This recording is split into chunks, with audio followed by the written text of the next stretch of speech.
Welcome to Moon Mind Temple.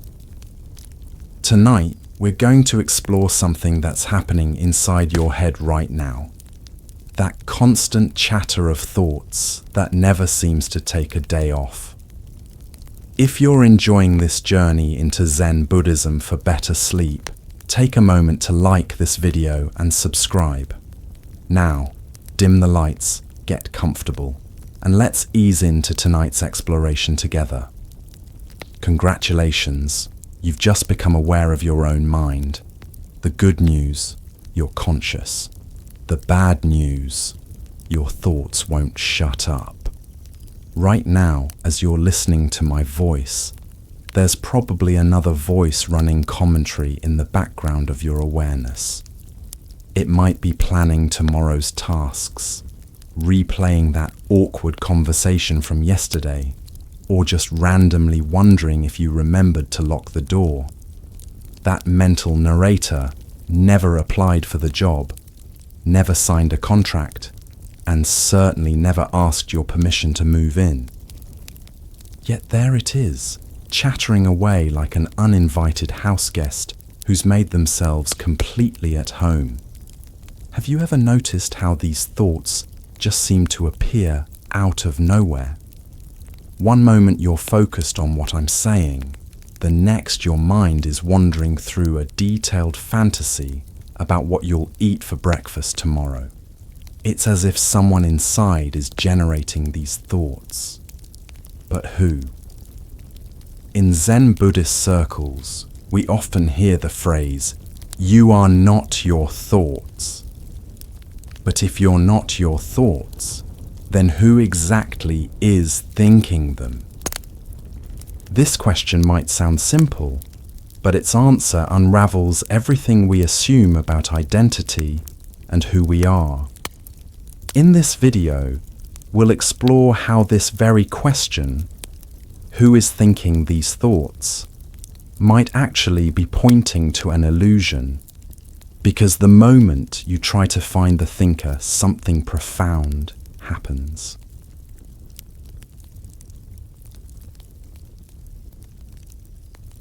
Let's try something right now. Pause for a moment and attempt to predict your very next thought. Go ahead, really try. Just take a second to forecast what thought is going to pop into your head next. Did you succeed? If you pay close attention, you'll notice something potentially groundbreaking. Thoughts arise spontaneously. You, as a separate individual, don't decide to think them. They just appear, like uninvited guests showing up at your mental doorstep. This reveals something fundamental: the absence of a separate, isolated thinker. Thoughts appear simply as occurrences within awareness. They're spontaneous appearances, without a separate entity producing them. It's like waves in the ocean. They rise and fall without a separate doer behind them. The ocean isn't sitting there deciding, "I think I'll make a wave right here." In one way, you could say the ocean is indeed creating the waves, but ultimately there's no individual part of the ocean doing each wave. The waves are actually temporary patterns of energy influenced by the movement of the entire ocean, a complex network of causes and conditions. Your thoughts work similarly. They're not owned by an individual entity called you. They're just energetic patterns appearing in what you might call the larger mind, a mix of what you've learned, messages you've heard, and as hypnotists and illusionists have demonstrated, even what you might have absorbed subconsciously. So, if thoughts arise spontaneously without a separate doer, then why do they feel so personal?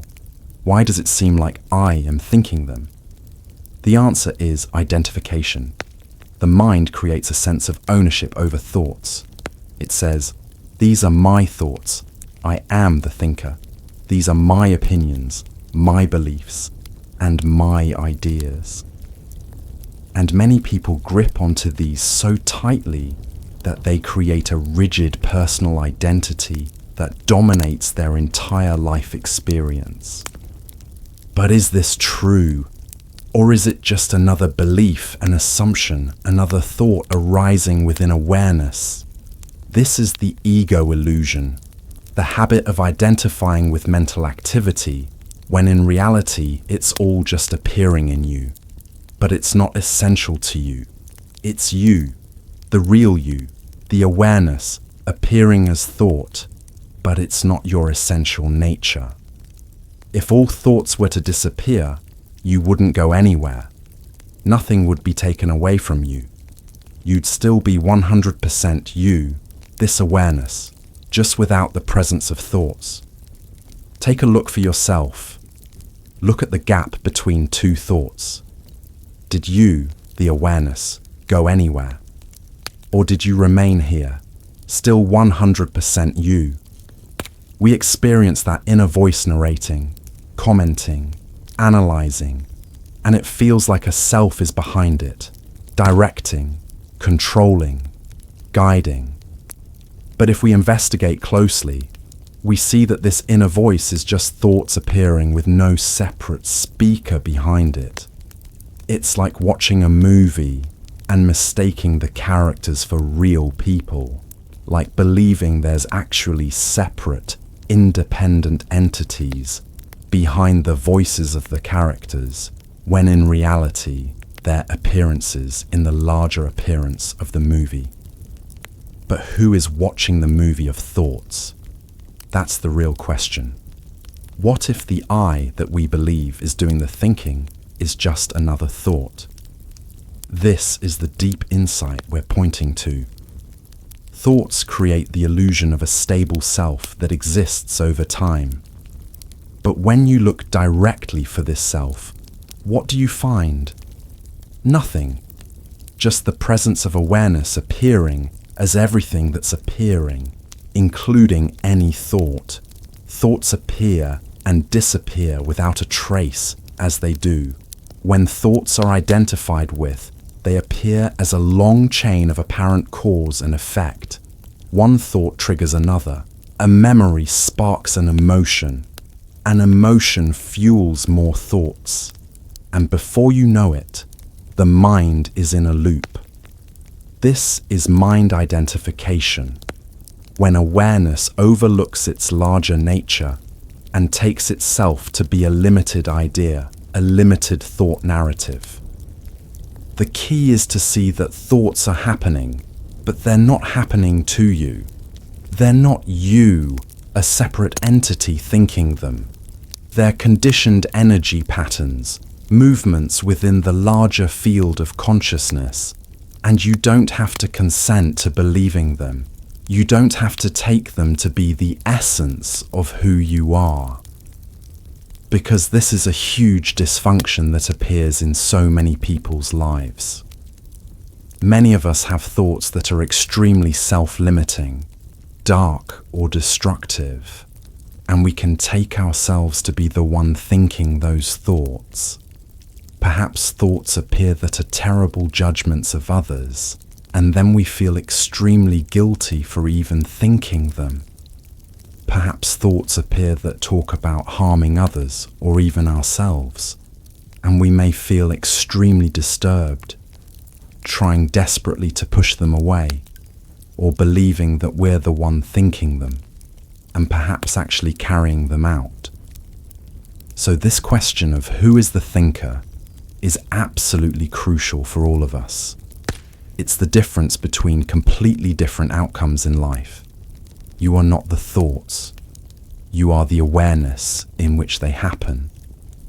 When we realize the belief in our thoughts to be highly problematic, we often try to fight the thoughts.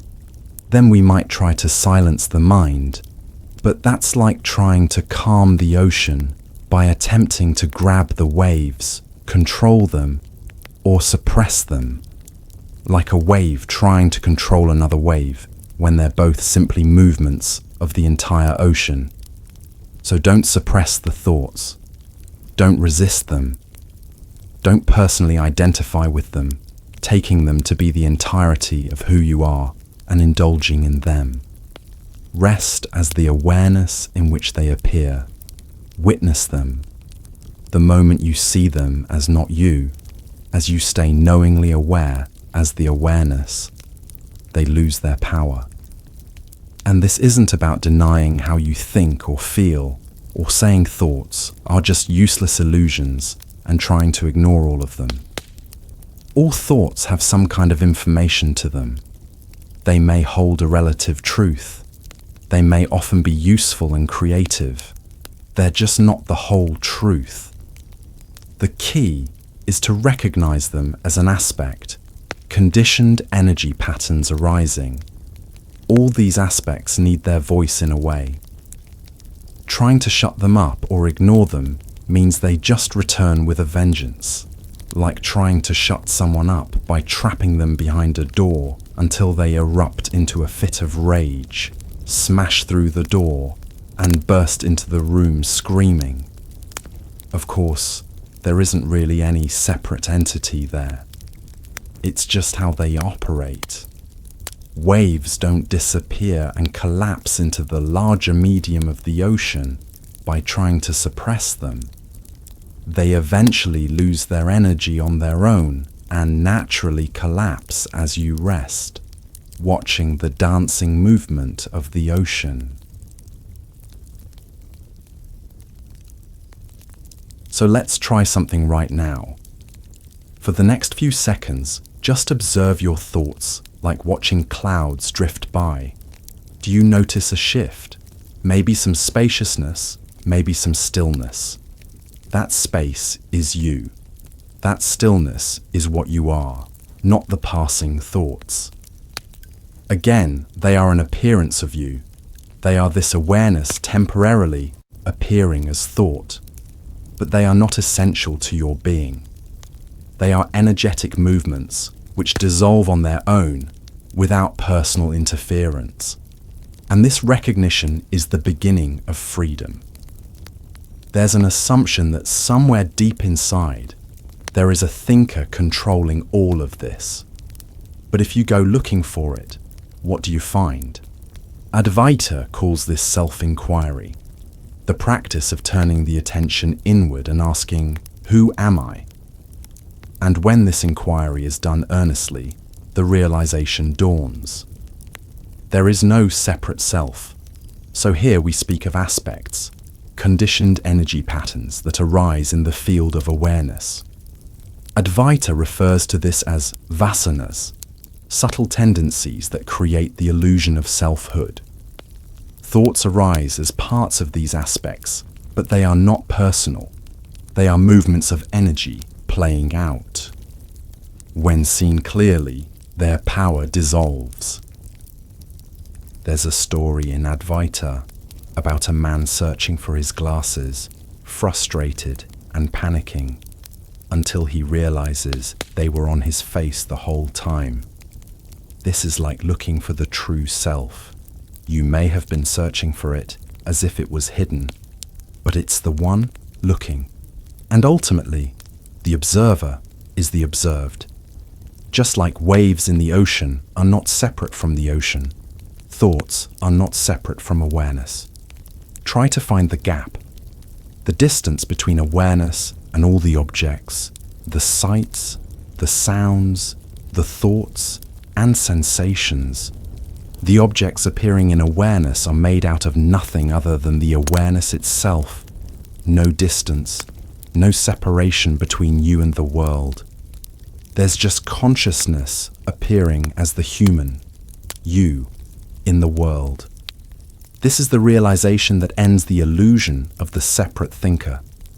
We may have the thought, I'm not awake yet. I'm not seeing it.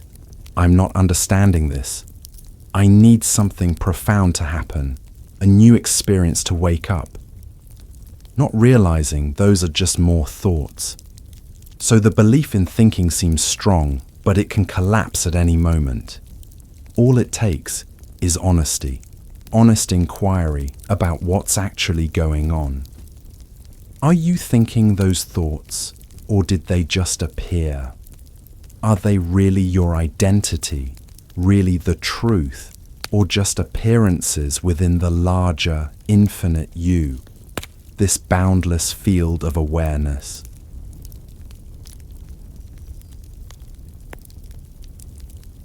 There's a traditional Advaita inquiry. Can the eye see itself? The eye sees everything, but cannot see itself. In the same way, awareness is what sees everything, yet it cannot be seen as an object. It can't be reduced to a thing that you can objectify and grab hold of, for it's the basis of the whole appearance. So instead of trying to find awareness, rest as awareness. Perceptually relax and rest as the whole appearance, watching the aspects play out and disappear. These conditioned thoughts and emotions that seem to color and dictate our life. They begin to lose their influence without identification. For many years, you may have felt stuck in the grip of a persistent uncomfortable emotion, a persistent limiting belief that seems impossible to shake. You may have tried hours of chanting affirmations, thinking positive thoughts, or focusing only on the good, and yet they always seem to rear their ugly head again and again. Yet when you rest as awareness, when you actually feel the feeling instead of contracting your focus onto the thinking, when you allow the aspects to arise and play out without identification, their energy eventually dissolves. The emotion is released and the limited thinking collapses with it. The classic non-duality metaphors appear so often because they're so powerful. Imagine the sky, vast, open, untouched, with the clouds passing through it. The sky doesn't resist the clouds. It doesn't claim ownership of them. Thoughts are like those clouds. The sky isn't separate from the clouds. The clouds are, in fact, the sky clouding, but they are not essential to the sky. Without any clouds, the sky remains vast, bright, and boundlessly open. You are that sky of awareness, limitless, ever-present, and no matter how stormy or chaotic the clouds become, you, the sky, remain forever undisturbed. This is the direct realization of your inherent freedom, not as a new belief or some kind of intellectual conclusion, but as the direct seeing of the nature of awareness, the nature of your true self. So freedom isn't about stopping thought. It's in no longer taking it to be who you are and pushing yourself into that limited identity. Because you don't have to fight to be free. You don't have to struggle to be present. That's just another identity that fights and struggles. More thinking and personal effort trying to achieve what's already achieved. The awareness that you are is effortless. Instead, recognize it, relax into it, and let the mind do what it does without claiming it as me.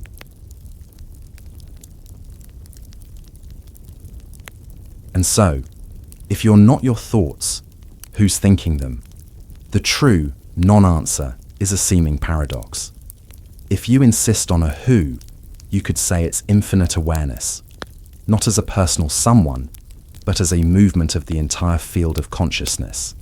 The who is God, infinite being, expressing itself in an infinite myriad of forms.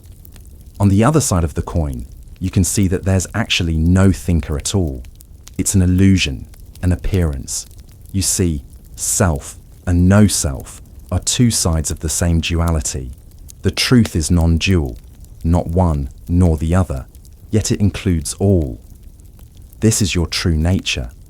Now, one challenge I hear from people is this: but if I don't identify with my thoughts, won't I become passive? Won't I lose my ability to function in the world? The beautiful paradox is that the opposite is true.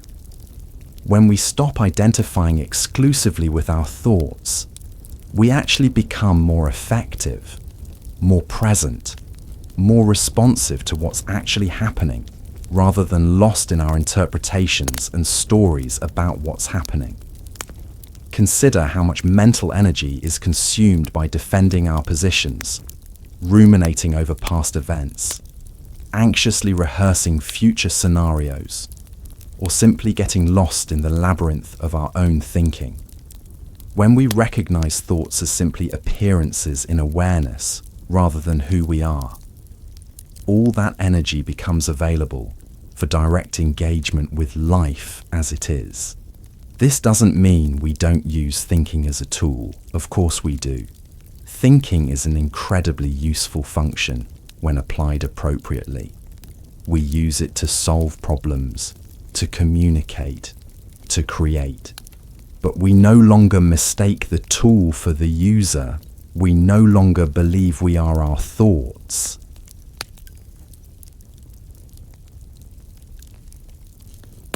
I want to give you a practical example of how this understanding transforms everyday experience. Imagine you're having a difficult conversation with someone. They say something that triggers a strong emotional reaction in you. Immediately, thoughts arise. How dare they say that? They always do this. They don't respect me. When identified with these thoughts, you become them. You are the anger, the hurt, the indignation. Your words and actions flow from this contracted state, often making the situation worse. But what if, in that heated moment, you recognize these thoughts as just appearances in awareness? You still feel the emotional energy, but you're not completely identified with the narrative about what it means. There's a spaciousness around the experience. From this spaciousness, you might respond rather than react. You might sense the fear or pain behind the other person's words. You might express your own feelings clearly without attacking. The conversation could take a completely different turn. This isn't about suppressing your authentic response or pretending you're not affected. It's about relating to your thoughts and emotions from awareness rather than being completely consumed by them. And this makes all the difference in how we navigate relationships, work challenges, and daily stresses.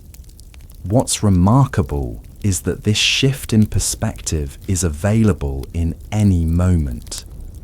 It doesn't require years of meditation practice, though practice can certainly help.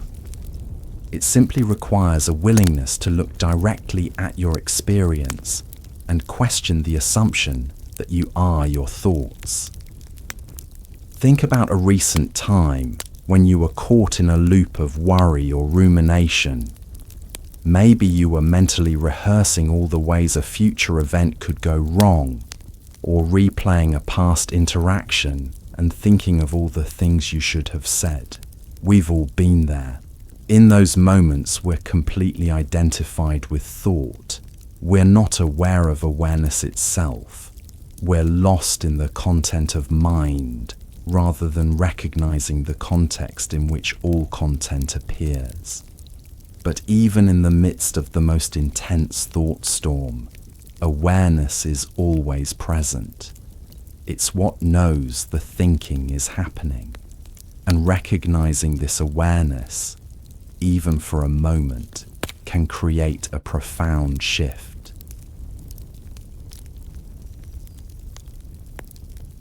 Many spiritual traditions use various practices to help us recognize this awareness.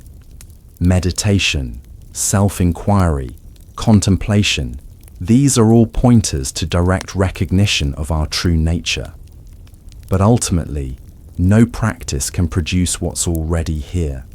They can only help remove the obstacles to recognizing what's always been the case. In Zen, there's a beautiful metaphor about the moon reflected in water. When the water is turbulent, the moon's reflection appears broken and distorted. When the water becomes still, the reflection appears clear and whole. But the moon itself never changes. In the same way, awareness is always here, always clear, always whole, regardless of how turbulent or chaotic our thoughts may be. The practices aren't creating awareness. They're simply allowing the water of our mind to become still enough that we can recognize what's always been the case. This recognition doesn't have to be dramatic or special. In fact, it's utterly ordinary. It's simply the clear seeing of what's already here, the awareness that knows the sensations in your body, the sounds in your environment, the thoughts arising and passing in your mind. This awareness isn't personal. It doesn't belong to anyone. Yet paradoxically, it's more intimately you than any thought, memory, or self-concept could ever be. It's what you are at the most fundamental level, beneath all the layers of identification and belief. And here's the truly liberating part. This awareness is completely free of all the limitations, fears, and sufferings that seem to define the separate self. It's untouched by the content that appears within it, just as the sky is untouched by the clouds that pass through it.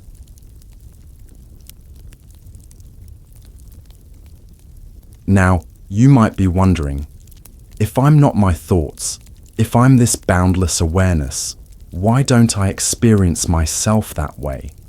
Why do I feel so limited, so separate, so identified with this particular body and mind? The answer lies in what various traditions call conditioning or programming. From earliest childhood, we're taught to identify exclusively with our body, our name, our story, our thoughts, our emotions. This conditioning runs deep. It's reinforced by language, culture, education, and nearly every interaction we have.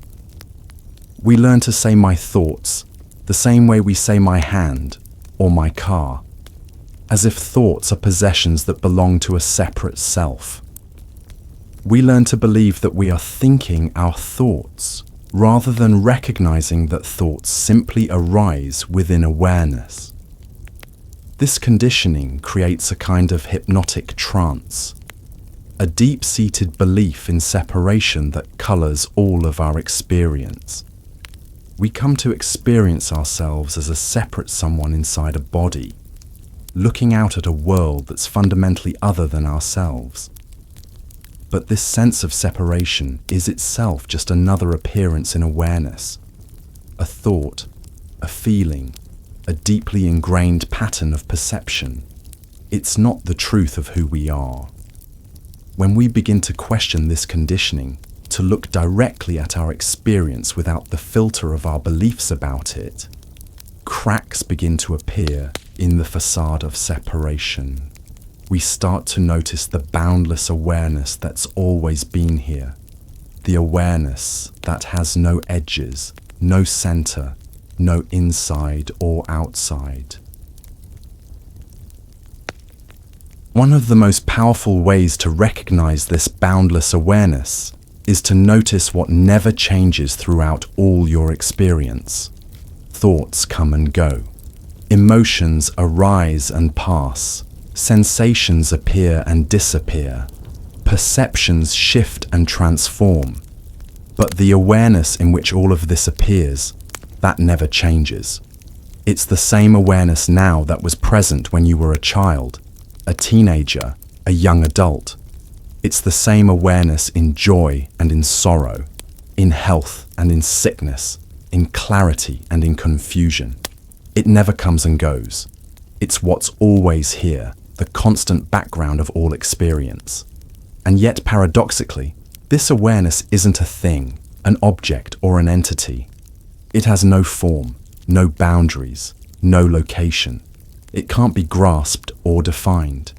It's more like the space in which all things appear, not empty nothingness, but a pregnant fullness that contains all possibilities. When we recognize this awareness as what we are, something profound happens. The sense of being a separate self, of being confined to a particular body and mind, begins to soften. We still function through this body and mind, but we no longer feel limited to them. Instead, we begin to sense the boundless, interconnected nature of all things. We recognize that the same awareness that's looking out through our eyes is also the awareness in which the entire world appears. There's no inside or outside to awareness, it's all one seamless whole. This recognition transforms how we relate to every aspect of our experience.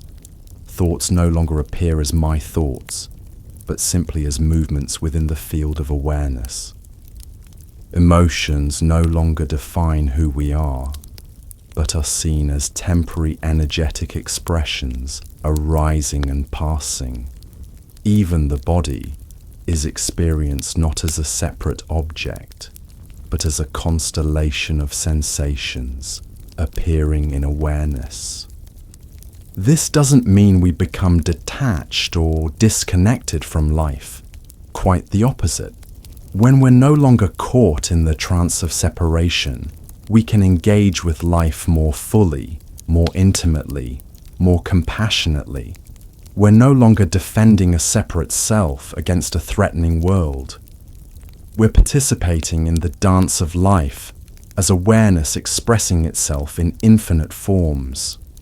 From this place, love arises naturally, not as a feeling towards something other than ourselves, but as the recognition of our shared nature, our fundamental non-separation.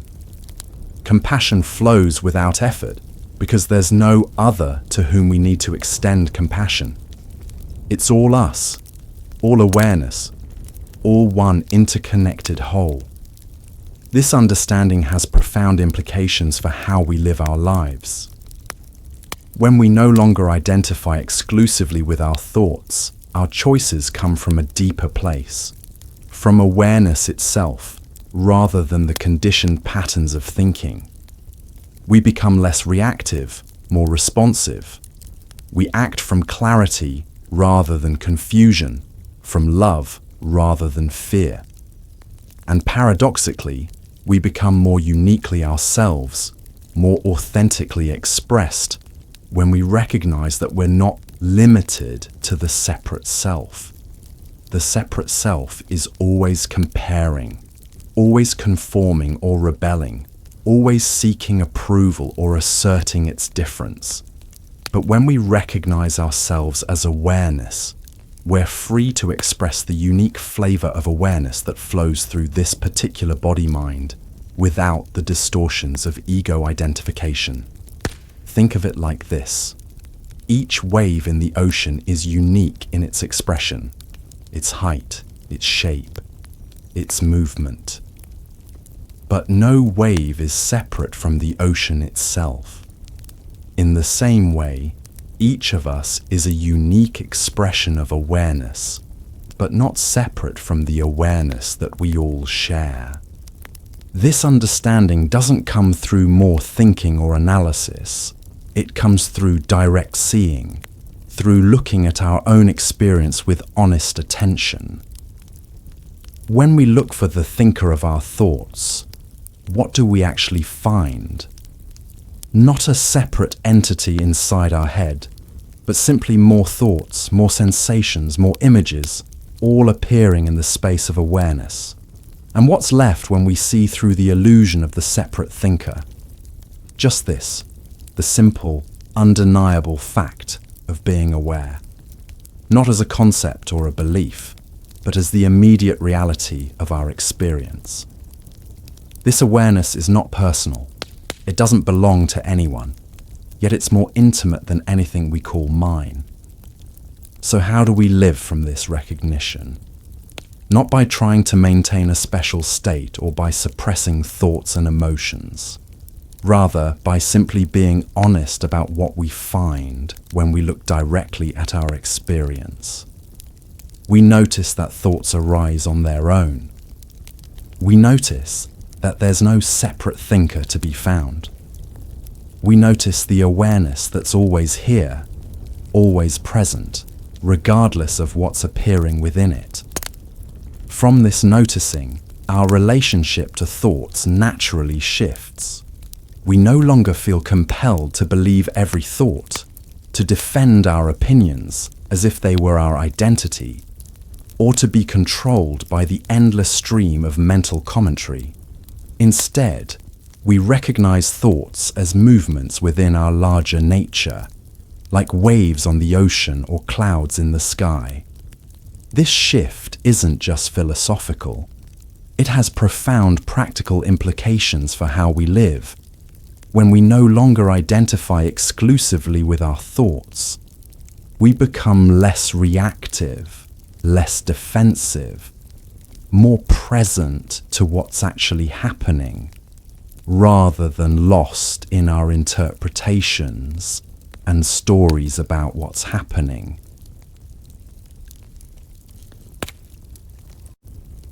Let's explore this further through a practical example. Imagine you're facing a challenging problem, perhaps a difficult decision or a complex task. From a conventional perspective, you might think, I need to figure this out. I need to think harder. You might strain and struggle, spinning in circles of thought. But from the perspective of Zen, the approach is quite different. You still engage with the problem, but you do so from a place of spacious awareness rather than contracted thinking. You allow thoughts to arise naturally without forcing them or identifying with them. You create space for insight to emerge. This doesn't mean you become passive or disengaged. On the contrary, you become more effectively engaged because you're no longer limited by your habitual thought patterns.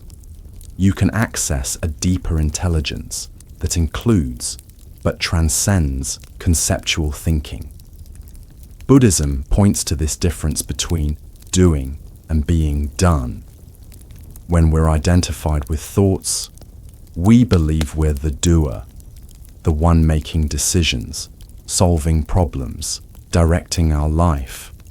But when we look closely, we see that even the sense of being the doer is itself just another appearance in awareness. Actions happen, decisions are made, problems are solved, but not by a separate self. Rather, they unfold as movements of the entire field of awareness, influenced by countless conditions and causes. Our sense of being the doer is added after the fact, a mental story that claims ownership of what's already happening. This doesn't mean we're helpless puppets or that our choices don't matter. It means that the true source of our choices and actions is much deeper than the separate self we typically identify with.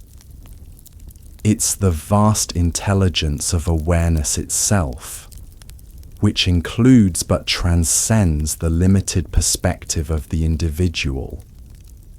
When we recognize this, our relationship to thought shifts naturally.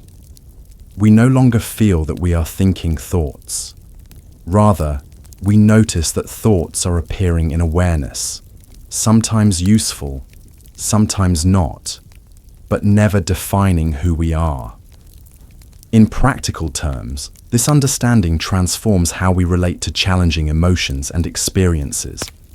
When difficult feelings arise, anger, fear, sadness, anxiety, we no longer identify with them as my anger or my anxiety. We recognize them as temporary energetic patterns arising in awareness. We don't need to suppress these feelings or act them out. We can simply allow them to be as they are, to move through us without resistance. In this allowing, these emotions often transform naturally, revealing their deeper message or simply dissolving on their own. The same applies to physical pain and discomfort. While we may still seek appropriate treatment, We no longer add the suffering of resistance and identification to the physical sensation. We can experience pain directly, without the additional mental anguish of "why me?" or "I can't bear this."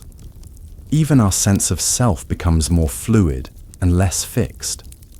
Rather than maintaining a rigid identity based on particular thoughts, memories, and beliefs, we discover an identity that's open, responsive, and not limited to any particular content of mind. We are the awareness in which all identities appear, not any specific identity itself. This doesn't mean we lose our individuality or our ability to function in the world. On the contrary, we function more effectively because we're no longer confined by a narrow self-concept. We can respond to each situation freshly without the burden of maintaining a consistent self-image. In relationships, this understanding can be transformative. When we no longer identify completely with our thoughts and opinions, we can listen more openly to others. We don't need to defend our position or prove ourselves right. We can engage in genuine dialogue rather than battling to protect our ego. We also recognize that others, like ourselves, are not limited to their thoughts or defined by their behavior. We can see beyond their conditioned patterns to the awareness that we all share. This doesn't mean we tolerate harmful behavior, but we respond to it from a place of clarity and compassion rather than judgment and reactivity. In Buddhism, this is called seeing the Buddha nature in all beings, recognizing that beneath the surface appearances, we all share the same fundamental nature, the same boundless awareness. This recognition naturally gives rise to compassion and connection. It's important to clarify that this understanding doesn't lead to passivity or indifference. It doesn't mean we no longer care about what happens in the world or in our lives. On the contrary, when we're not caught in the narrow perspective of the separate self, we can respond more effectively, more compassionately, more appropriately to whatever arises. We still make choices, take actions, and engage fully with life. But these choices and actions come from a deeper place, from awareness itself rather than the conditioned patterns of the separate self. This leads to a life that's more authentic, more aligned with our deepest values, more responsive to the actual needs of each situation. And paradoxically, when we no longer identify exclusively with our thoughts, our thinking actually becomes clearer and more effective. Without the distortion of personal identification, we can see things more objectively, consider multiple perspectives more easily, and find creative solutions that might not be visible from the narrow viewpoint of the separate self. Freedom isn't about controlling or stopping thoughts. It's about recognizing their nature and our relationship to them. When we see that thoughts are not who we are, that they're temporary appearances in the space of awareness, like clouds in the sky, we're no longer tyrannized by them. We can let them be as they are without being controlled by them. This freedom is not something we achieve or attain. It's what we already are, beneath the layers of identification and belief. All that's needed is a clear seeing of what's already the case, the recognition of our true nature as awareness itself. In the midst of all the complexity and challenge of human life, this simple recognition is always available. I am not my thoughts. I am the awareness in which thoughts appear. This awareness is boundless, clear, and inherently free. It's what I truly am beneath all the layers of conditioning and belief. From this recognition, a natural ease and spaciousness begin to infuse our life. We still experience the full range of human emotions and challenges, but we're no longer completely identified with them. We can let life be as it is without constant resistance and struggle. We can respond to what arises from clarity rather than confusion, from love rather than fear. And perhaps most importantly, we can enjoy the extraordinary gift of being alive, of experiencing this miraculous unfolding of life in all its richness and complexity. Not as a separate self struggling to survive in a threatening world, but as awareness itself, expressing and experiencing its own infinite nature through this particular human form.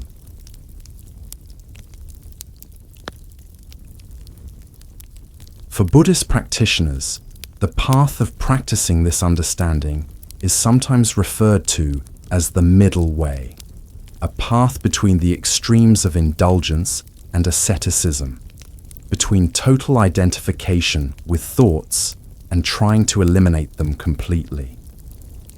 This middle way doesn't ask us to stop thinking or to achieve some special state of consciousness. It simply invites us to see what's already here, the awareness that's present in every experience, the awareness that we already are. In Zen, there's a saying, before enlightenment, chop wood, carry water. After enlightenment, chop wood, carry water.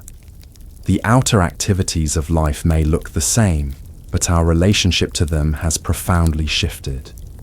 We no longer experience them as a separate self doing activities in a world outside itself, but as awareness expressing itself in infinite forms and activities. This shift in perspective doesn't require years of arduous practice, though practice can certainly help clear away the habitual patterns that obscure this recognition. It can happen in any moment when we're willing to look directly at our experience without the usual overlay of interpretation and judgment. And it's not an all or nothing realization. We may have glimpses of our true nature, moments of clarity when we recognize ourselves as awareness rather than being lost in thought. These glimpses gradually deepen and extend as we become more familiar with resting as awareness rather than identifying with the content of mind. But even a single clear glimpse can be transformative, shifting our entire relationship to our experience. Once we've recognized, even briefly, that we are not limited to our thoughts, that we are the awareness in which thoughts appear, we can never completely forget it.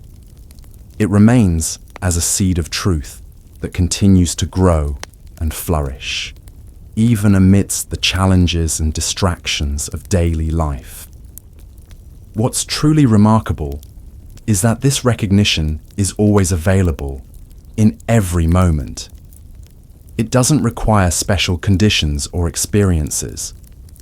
It only asks us to look directly at what's already here. The awareness that feels the sensations in your body, that hears the sounds in your environment.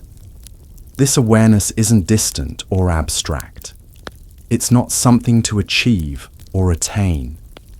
It's the most immediate and intimate reality of your experience, more present than any thought, any emotion, any sensation. It's what you are, beneath all the layers of identification and belief. And recognizing this awareness as what you are brings a profound shift in perspective. The sense of being a separate self, confined to a particular body and mind, begins to soften. You still function through this body and mind, but you no longer feel limited to them.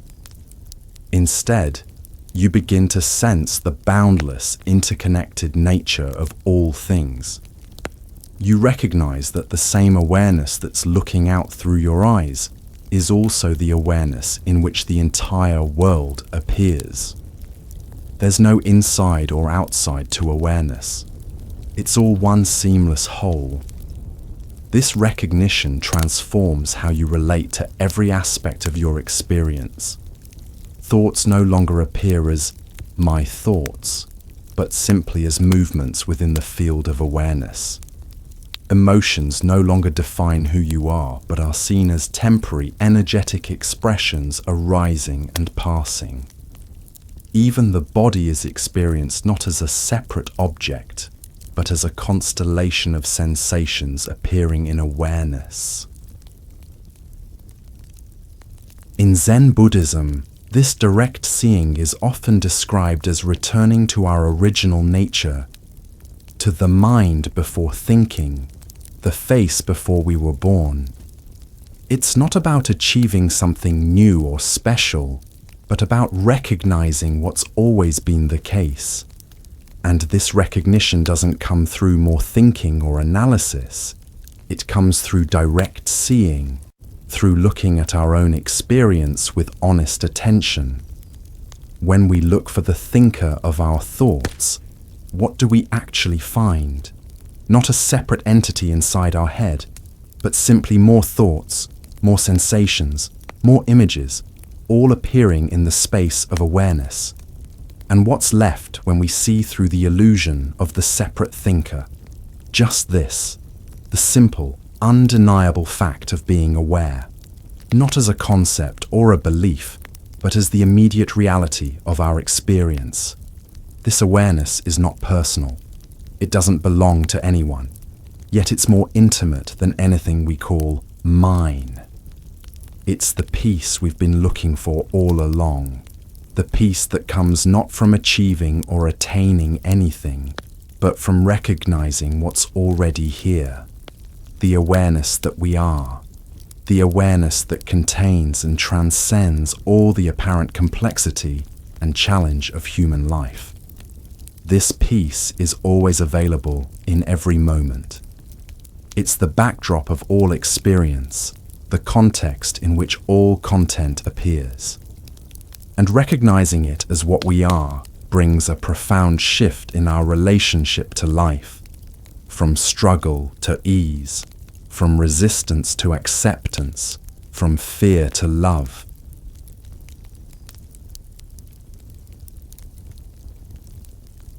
So we've been exploring this profound Zen insight that you're not your thoughts, that they simply appear in awareness without a separate thinker producing them. But what does this understanding look like in real life? How does it transform your actual day-to-day experience? Imagine this. You're stuck in bumper-to-bumper traffic. The digital clock on your dashboard seems to be mocking you as the minutes tick by. You're already running late for that crucial meeting. Your stomach tightens, your jaw clenches, and your mind. It erupts like a volcano of panicked thoughts. This is a complete disaster. I'm going to look so unprofessional. My boss is going to be furious. Why does this always happen to me? If that idiot hadn't cut me off earlier, I'd be there by now. In this moment, what's happening? You're not just having thoughts about traffic. You've become the traffic jam.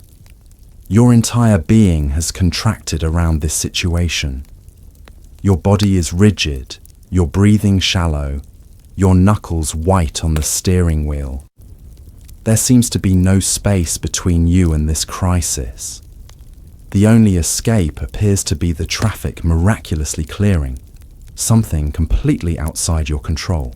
But what if, and this is where it gets fascinating, what if in that exact same moment you suddenly recognize these thoughts as just thoughts, not facts, not reality, not who you are, just temporary appearances in the vast sky of your awareness, like clouds drifting through.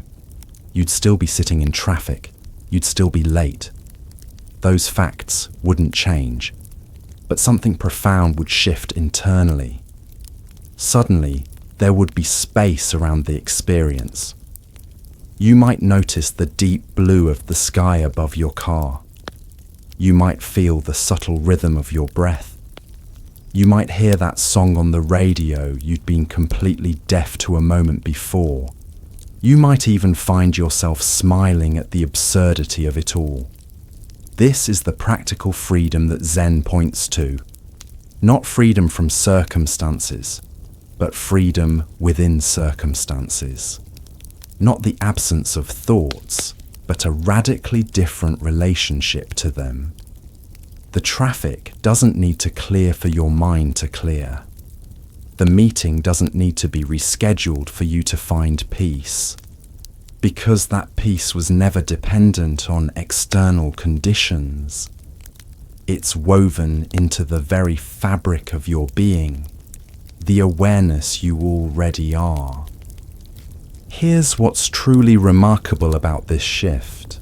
When you're not completely fused with your thoughts about a situation, you often respond to it more effectively. From this more spacious perspective, you might calmly text your colleague about your delay. You might use this unexpected pause to mentally prepare for the meeting. You might even allow yourself a few moments of rest in the midst of your busy day. All because you're no longer drowning in thoughts. You're the awareness witnessing them. This shift in perspective doesn't require you to spend years meditating in a cave, though practice certainly helps. It's available in any moment when you're willing to question your automatic identification with the voice in your head. And it applies to literally every aspect of life, from traffic jams to relationship conflicts, from work deadlines to those existential crises we all face. Think about how we usually approach problems. When something challenging appears in our lives, our default response is to think harder, analyze more intensely, mentally rehearse every possible scenario and outcome. And yes, thinking absolutely has its place. It's a magnificent tool for certain kinds of problems. That spreadsheet isn't going to balance itself. But what if the most challenging problems you face aren't actually solved by more thinking? What if they're solved by stepping back from thought entirely and accessing a different kind of intelligence? The intelligence of awareness itself. This is what Zen masters are pointing to when they talk about not knowing or beginner's mind. It's not about becoming stupid or ignorant.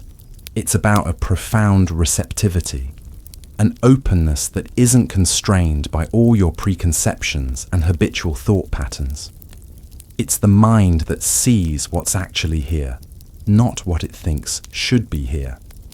From this more spacious perspective, insights can arise that would never be available through effort-based thinking. Solutions emerge spontaneously. Creativity flows unhindered by fear or self-consciousness. This isn't mystical or supernatural. It's simply what happens when you're not completely identified with and limited by the running commentary in your head.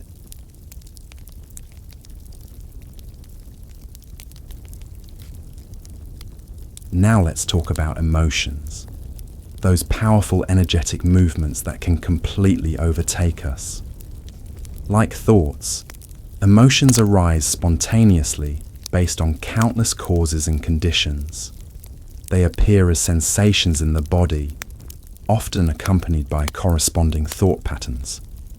When we're fully identified with them, they seem to define who we are. I am angry. I am sad. I am anxious. But what if emotions, like thoughts, are simply appearances in awareness rather than defining who you are? What if you're not angry? You're the awareness in which anger appears. You're not anxious. You're the awareness in which anxiety appears. This subtle shift makes all the difference in the world. instead of being swept away by emotional hurricanes or desperately trying to suppress them. You can allow emotions to move through you without resistance. You can feel them fully, the physical sensations, the corresponding thoughts, without being defined or controlled by them. This doesn't make you cold or detached like some emotionless robot. On the contrary, you can actually feel emotions more fully when you're not completely identified with them, when you're not adding layers of judgment, resistance, or elaborate stories.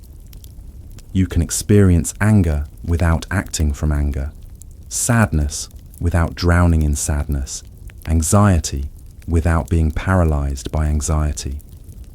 And like thoughts, emotions tend to move and transform naturally when they're not resisted or clung to. They deliver their message, express their energy, and then naturally dissolve, like waves that rise, crest, and return to the ocean. No wave ever got stuck in the middle of the ocean, refusing to change form.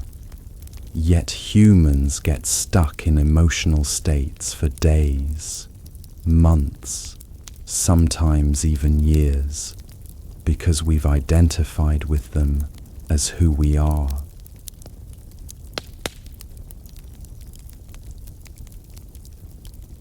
Consider what happens when you receive harsh criticism.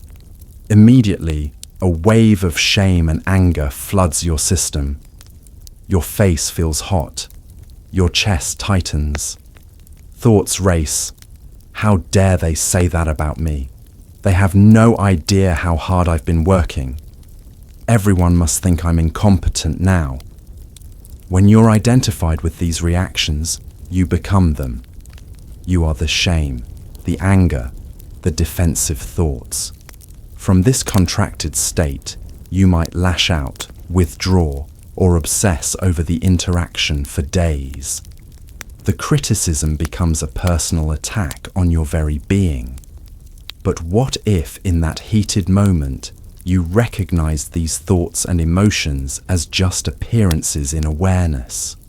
You'd still feel the energetic charge, but you wouldn't be completely consumed by it. There would be space around the experience. You might notice the physical sensations without the added storyline. You might recognize that the criticism is about your work, not your worth as a human being. From this more spacious perspective, you might respond rather than react. You might consider whether there's anything useful in the feedback, or you might set a clear boundary if the criticism was truly unfair. Either way, your response would come from clarity rather than reactivity, from awareness rather than identification. This understanding also transforms our relationship to physical pain and discomfort. While we may still seek appropriate treatment, no Zen master would tell you to ignore a broken leg. We no longer add the suffering of resistance and identification to the physical sensation. We can experience pain directly, without the additional mental anguish of, "Why me?" or "I can't bear this," or "This should not be happening." Without these mental overlays, pain is just sensation, intense perhaps, but not inherently unbearable. The true suffering comes from the mental resistance to what is, the thoughts about the pain rather than the pain itself. There's a profound teaching from Zen Buddhism that highlights this distinction. A monk asked his master, "How do I escape from heat and cold?" The master replied, "Why not go where there is no heat or cold?" The monk asked, "Where is there no heat or cold?" The master answered, "When it's cold, the cold kills you. When it's hot, the heat kills you." This cryptic response points to something profound. When we fully experience cold without the added mental resistance, when we're killed by the cold, the suffering dissolves. The physical sensation remains, but the mental anguish disappears. We become one with the experience, rather than fighting against it from the position of a separate self.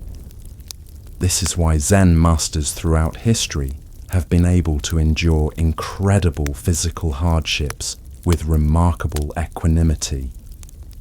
It's not because they don't feel pain, they absolutely do.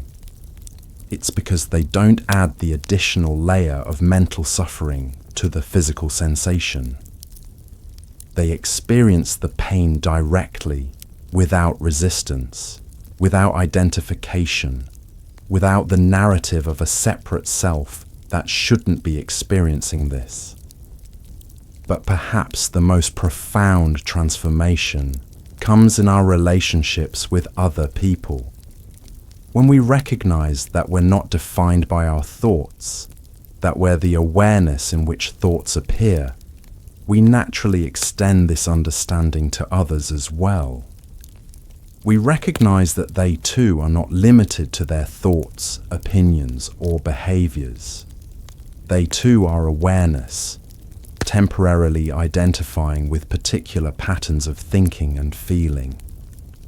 This recognition doesn't mean we excuse harmful behavior or pretend that actions don't have consequences. But it does mean we can respond from a place of clarity and compassion rather than judgment and reactivity. We can address the behavior without condemning the person. We can set boundaries without creating enemies. And we can listen, truly listen, to perspectives different from our own. When we're not completely identified with our thoughts and opinions, we're not threatened by differing viewpoints.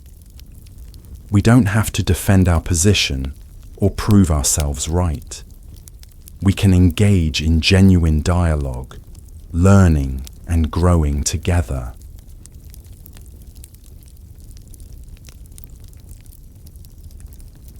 Think about a disagreement with someone close to you. When you're deep in it, it probably feels like there's you with the right perspective and them with the wrong one. Their viewpoint may seem not just different, but threatening to your very identity. That's because when we're identified with our thoughts, any challenge to those thoughts feels like a challenge to who we are. But what if neither of you is your thoughts? What if you're both the awareness in which different thoughts and perspectives are appearing? Suddenly, disagreement doesn't have to mean division. You can honor the unique way awareness is expressing itself through each of you, even when those expressions seem to conflict. This understanding transforms how we relate to those closest to us, our partners, family members, and friends. We recognize that beneath the surface differences and occasional conflicts, we share the same fundamental nature. We're all awareness, temporarily expressing itself through different forms, personalities, and perspectives. From this recognition, love and compassion arise naturally, not as emotions we have to generate or maintain, but as the natural expression of our shared nature. We don't have to try to love others. When we recognize what we truly are, love is what we are. This doesn't mean relationships become perfect or conflict-free, but conflicts are no longer threatening to our sense of self. They're seen as temporary misunderstandings or differences in perspective rather than fundamental opposition. We can navigate them with more grace, more humor, more flexibility. Zen Buddhism offers a powerful story that illustrates this understanding.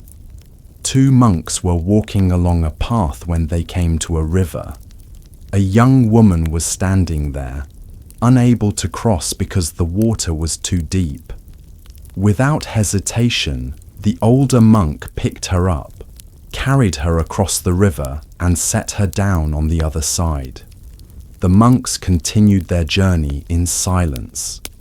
Hours later, the younger monk could no longer contain himself. "As monks," he said, "we're not supposed to touch women. Why did you carry that woman across the river?" The older monk replied, "I put her down on the riverbank hours ago. Why are you still carrying her?" This story beautifully illustrates how our thoughts create suffering long after an event has passed. The younger monk was still carrying the woman in his mind, tormenting himself with thoughts about rules and propriety. The older monk, in contrast, responded directly to the needs of the situation and then let it go completely. This is the freedom that comes from recognizing we are not our thoughts, the freedom to respond appropriately to each situation without being bound by rigid rules or mental constructs. The older monk wasn't ignoring the monastic precepts. He was expressing their true spirit, compassion and service, rather than being caught in their letter. And this freedom is available to all of us in every moment. It doesn't require special conditions or experiences. It only requires recognizing what we already are, the awareness in which all experience appears, and allowing that recognition to inform our engagement with life. When we're caught in identification with thoughts, we're constantly filtering our experience through concepts, judgments, and beliefs. We're not seeing reality as it is, but as we think it is or should be. We're arguing with reality, resisting what is, creating suffering for ourselves and others. But when we recognize ourselves as awareness, we can see more clearly, respond more appropriately, engage more fully with life as it is, rather than as we think it should be. This doesn't mean we become passive or indifferent. It means we act from clarity rather than confusion, from love rather than fear, from wholeness rather than fragmentation. This understanding also transforms our relationship with ourselves. The harsh self-judgment, the endless self-improvement projects, the sense of never being good enough. All of these stem from identifying with thoughts about who we should be, rather than recognizing what we already are. When we recognize ourselves as awareness rather than a collection of thoughts and self-concepts, the need for constant self-improvement naturally relaxes. We still grow and learn, but not from a sense of fundamental lack or inadequacy. We grow as awareness expressing itself more fully, more clearly, less obstructed by limiting beliefs and patterns. This doesn't mean we become complacent or stop setting goals and aspirations, but our goals come from a different place, from awareness itself rather than the conditioned patterns of the separate self. They're expressions of our deepest values and intuitions, rather than attempts to fix or complete ourselves. And paradoxically, when we no longer feel we need to change ourselves to be worthy or complete, authentic change happens more easily. Without the added pressure and resistance that come from self-improvement projects, we naturally unfold and evolve in accordance with our deepest nature. This is the ultimate freedom that Zen points to, not the freedom to get everything we want or to avoid all pain and difficulty, but the freedom to be fully ourselves, to express our true nature without the limitations of identification with thought. It's the freedom to live from awareness itself, rather than from the narrow perspective of the thought-identified self. And this freedom is not something distant or abstract. It's available right now, in this very moment. It's as close as your own awareness, the awareness that's hearing these words, that feels the sensations in your body, that notices the sounds in your environment. There's a famous Zen story that illustrates this immediate availability of freedom. A student asked Master Ichu, "What is the meaning of Zen?" The master picked up his teacup, took a sip, and then set it down.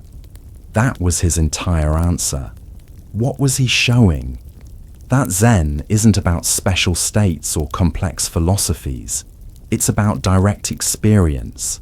The simple act of drinking tea, fully present, without the overlay of conceptual thinking. It's about recognizing the awareness that's already here, already free, in the most ordinary activities.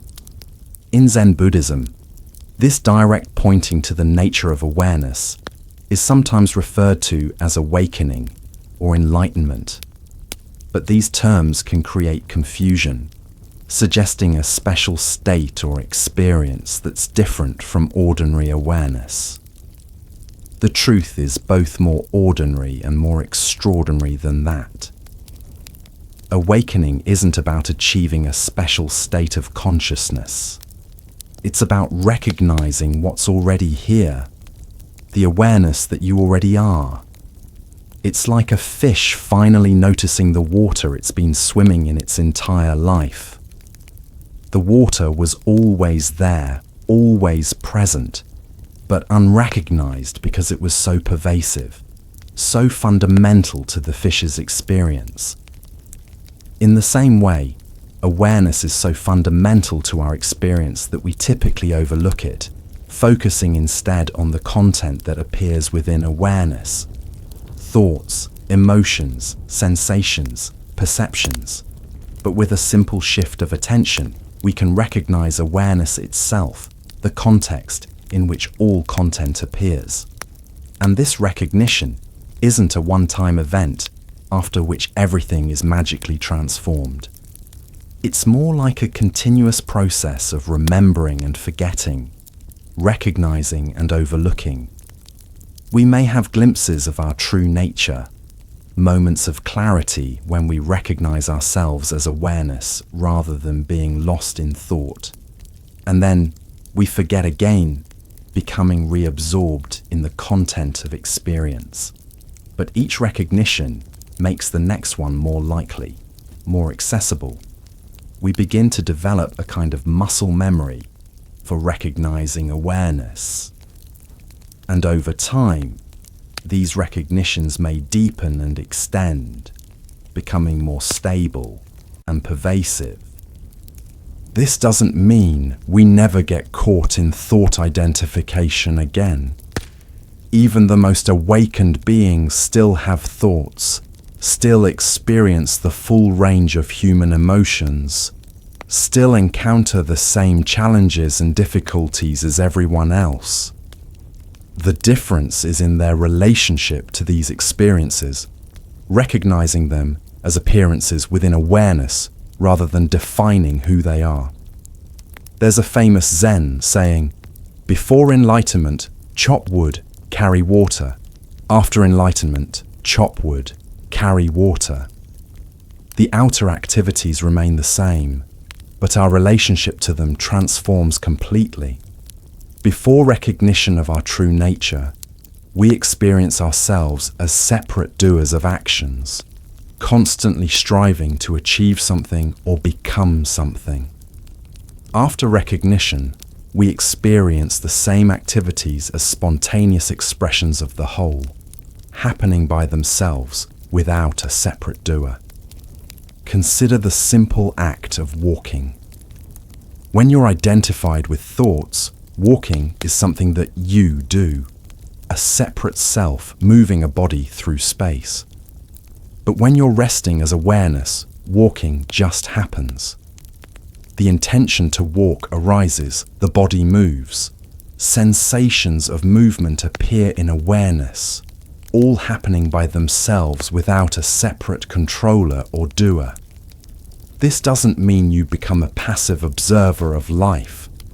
It means you participate in life more fully, more directly, without the interference of a separate self that's constantly commenting, judging, and trying to control. Actions flow more naturally, more responsively, more in harmony with what each situation calls for. And this is why Zen puts such emphasis on practice, not as a means to achieve enlightenment in the future, but as a continuous remembering of what we already are. Whether through meditation, self-inquiry, or mindful engagement with daily activities, practice helps us cultivate the habit of recognizing awareness rather than being lost in thought.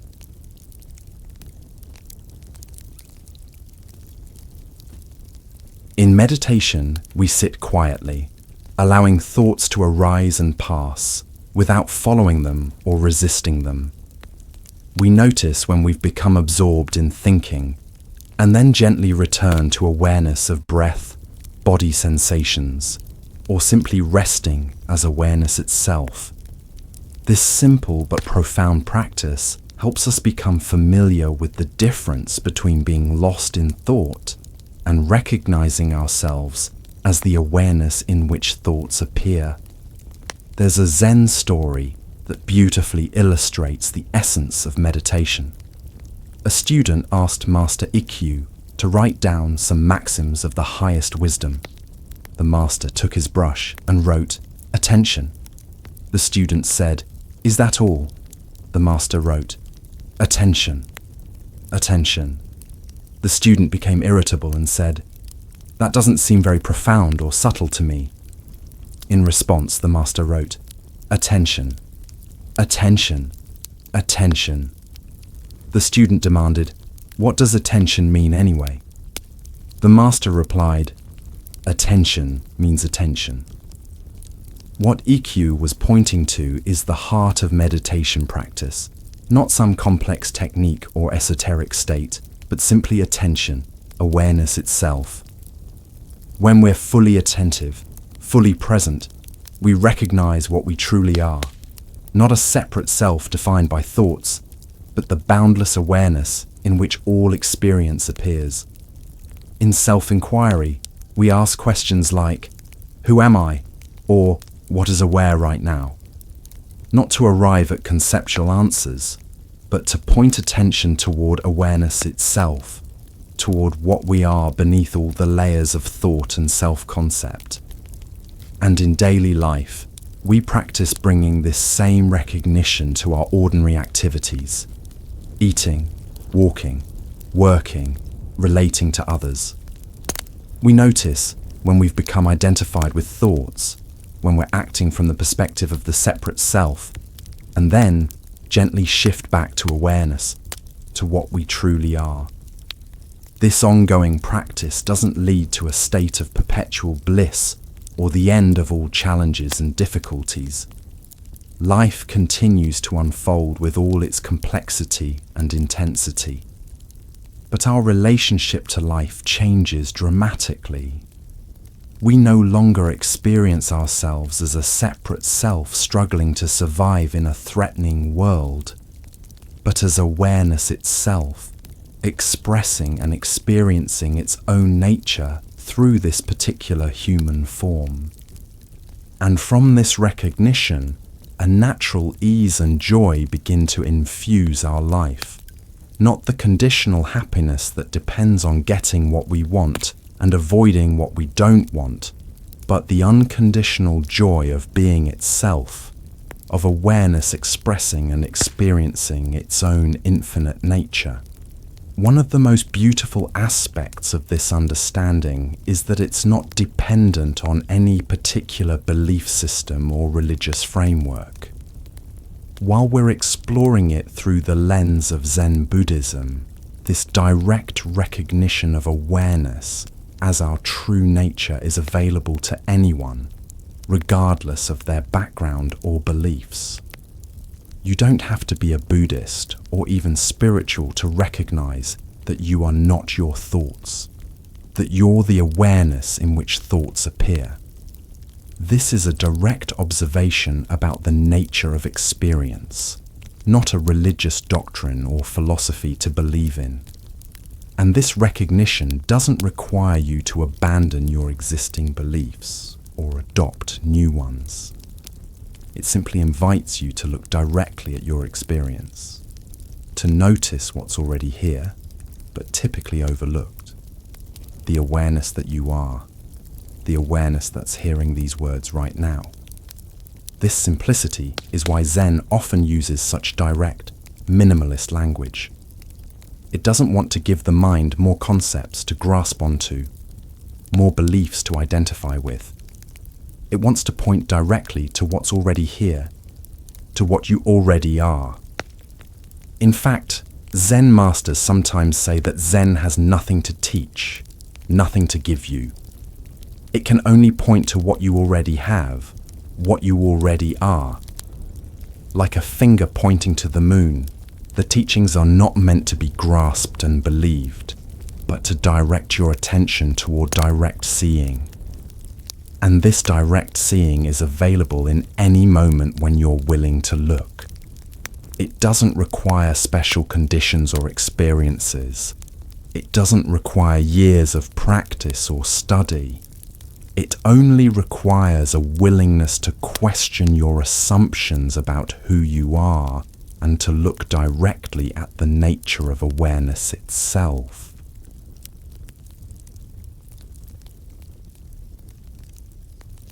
In Buddhism, there's a beautiful metaphor about a wave in the ocean that becomes frightened when it notices it's going to crash on the shore. It thinks, "This is the end of me." But then it realizes that it's not just a wave, it's water. And water doesn't die when the waveform disappears. It simply returns to the ocean, which is what it always was. In the same way, the separate self that we typically identify with is like a wave in the ocean of awareness. It's a temporary form, a pattern of energy that arises and passes. When we identify exclusively with this form, we experience fear, isolation, and suffering, like the wave that thinks it's going to die. But when we recognize our true nature as awareness itself, like the wave recognizing its water, the fear and suffering naturally relax. We see that what we essentially are doesn't come and go, doesn't live and die. It's the eternal presence of awareness itself, the context in which all forms arise and pass. This recognition doesn't mean we become disengaged from the waveform of our human life. On the contrary, we can engage more fully, more authentically, more compassionately, because we're no longer driven by the fear and isolation of the separate self. We can enjoy the unique expression of awareness that this particular life represents, without the constant anxiety about protecting and preserving a self that was never really separate in the first place. And this is the paradox of non-duality, of recognizing ourselves as awareness.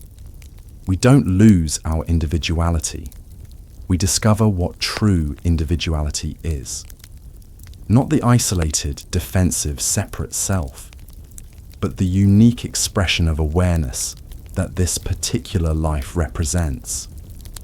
Like a wave that knows it's the ocean, we can fully express our unique form while recognizing our essential nature as boundless awareness. This understanding also transforms our relationship to time. When we're identified with thoughts, we're constantly time traveling, remembering the past, planning for the future, rarely fully present to the moment that's actually here. Our lives become a series of destination points, always arriving somewhere else, never really arriving here. But when we recognize ourselves as awareness, we naturally rest in the present moment, not because we're trying to be present, but because awareness itself is always present. It doesn't exist in the past or future. It's always here, always now. This doesn't mean we can't think about the past or plan for the future. Of course we can, but we do so from the ground of present awareness rather than being lost in time. We remember the past without being confined by it. We plan for the future without sacrificing the only moment that's ever actually here, this one. And in this present moment awareness, life becomes incredibly vivid and immediate. Colors seem more vibrant, sounds more clear, sensations more alive. We're not experiencing them through the filter of our concepts and judgments, but directly as they are. This is what Zen means by ordinary mind. The mind that experiences things directly, without the constant overlay of thought and judgment. This directness also transforms how we relate to nature and the world around us. When we're not caught in the web of our thoughts and self-concerns, we can truly see the bird on the branch, the cloud in the sky, the flower by the path. We can appreciate the extraordinary beauty and mystery of existence, not as an idea, but as a direct experience. And we begin to sense the interconnectedness of all things, not as a concept or belief, but as a lived reality. We recognize that the boundaries we perceive between ourselves and the world, between this and that, are mental constructions rather than absolute realities. Beneath these apparent separations, everything is one seamless whole. Awareness expressing itself in infinite forms. This understanding also transforms our relationship to death and impermanence. When we're identified with the separate self, death appears as the ultimate threat, the final ending of everything we hold dear, and impermanence, the constant changing of all forms, becomes a source of anxiety and sorrow. But when we recognize ourselves as awareness rather than a separate self, death and impermanence appear in a different light. We see that what we essentially are, awareness itself, doesn't come and go, doesn't live and die. It's the eternal presence in which all forms arise and pass. The particular form that this life takes will certainly change and eventually end. But what we essentially are remains untouched by these changes. It's like the screen on which a movie plays. The images come and go, but the screen itself remains unchanged. This doesn't mean we become indifferent to the preciousness of this life or the sadness of loss. On the contrary, we can appreciate the extraordinary gift of being alive in this particular form, with all its joys and sorrows, precisely because we're not depending on it to define who we are or to last forever. We can embrace the impermanence of all forms as the very thing that makes life so precious and beautiful. Like a rainbow that appears briefly and then dissolves, the transient nature of experience makes it more exquisite, not less. And we can face death not as the ultimate tragedy, but as a natural transition, a changing of form. This doesn't mean there's no sadness or grief in loss. Of course there is. But beneath the sadness, there's a recognition that what we essentially are cannot be lost, because it was never separate, never confined to a particular form in the first place.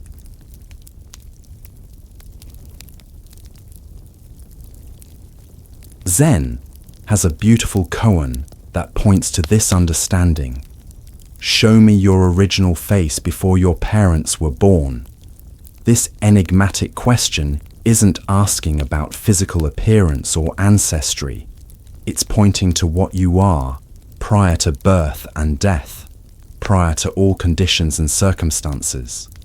The awareness that has no beginning or end, that's present now as the knowing of these words.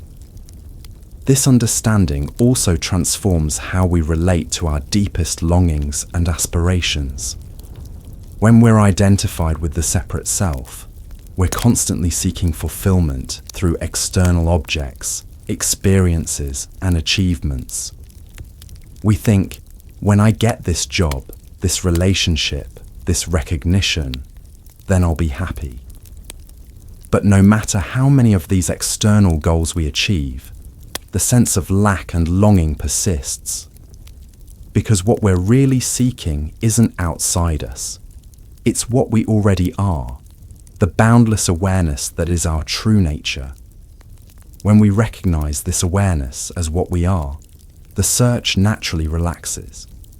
We still engage in activities, still set goals and aspirations, still enjoy achievements and experiences, but we no longer depend on them to complete us or to define who we are. They become expressions of our nature rather than attempts to fulfill or fix ourselves. And paradoxically, when we no longer need external circumstances to make us happy, we can enjoy them more fully, more genuinely. We no longer bring the burden of expectation to our experiences. We can appreciate them for what they are, rather than demanding that they fulfill us or complete us. This doesn't mean we become passive or disengaged. On the contrary, we can engage more authentically, more creatively, more wholeheartedly, because we're no longer driven by the fear and lack of the separate self. We act from the fullness of awareness, rather than the emptiness of ego. And our actions come from a different place, from awareness itself, rather than the conditioned patterns of the separate self. They arise naturally in response to what each situation calls for, not from rigid rules or self-centered desires. In Buddhism, this is sometimes described as spontaneous, appropriate response. Action that arises naturally from awareness itself, rather than from the calculated thinking of the separate self. It's like the hand that automatically reaches out to catch a falling object without having to think about it, or the mother who responds instinctively to her child's needs without having to deliberate. There's a famous Zen story about Master Nansen, who found monks from the eastern and western halls of his monastery arguing over a cat. Each claimed ownership of the cat. Nansen held up the cat and said, "If any of you can give a word of Zen, you will save the cat.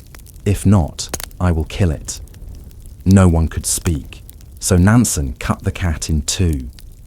Later, when his disciple Joshu returned, Nansen told him what had happened. Joshu removed his sandals, placed them on his head, and walked out. Nansen said, "If you had been here, the cat would have been saved." This shocking story isn't advocating violence, of course. It's pointing to the difference between conceptual thinking and direct, appropriate response. The monks were caught in concepts of ownership and attachment. Joshu, in contrast, responded directly, without thinking.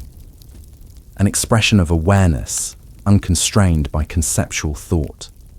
This kind of action doesn't come from trying to conform to external standards or rules.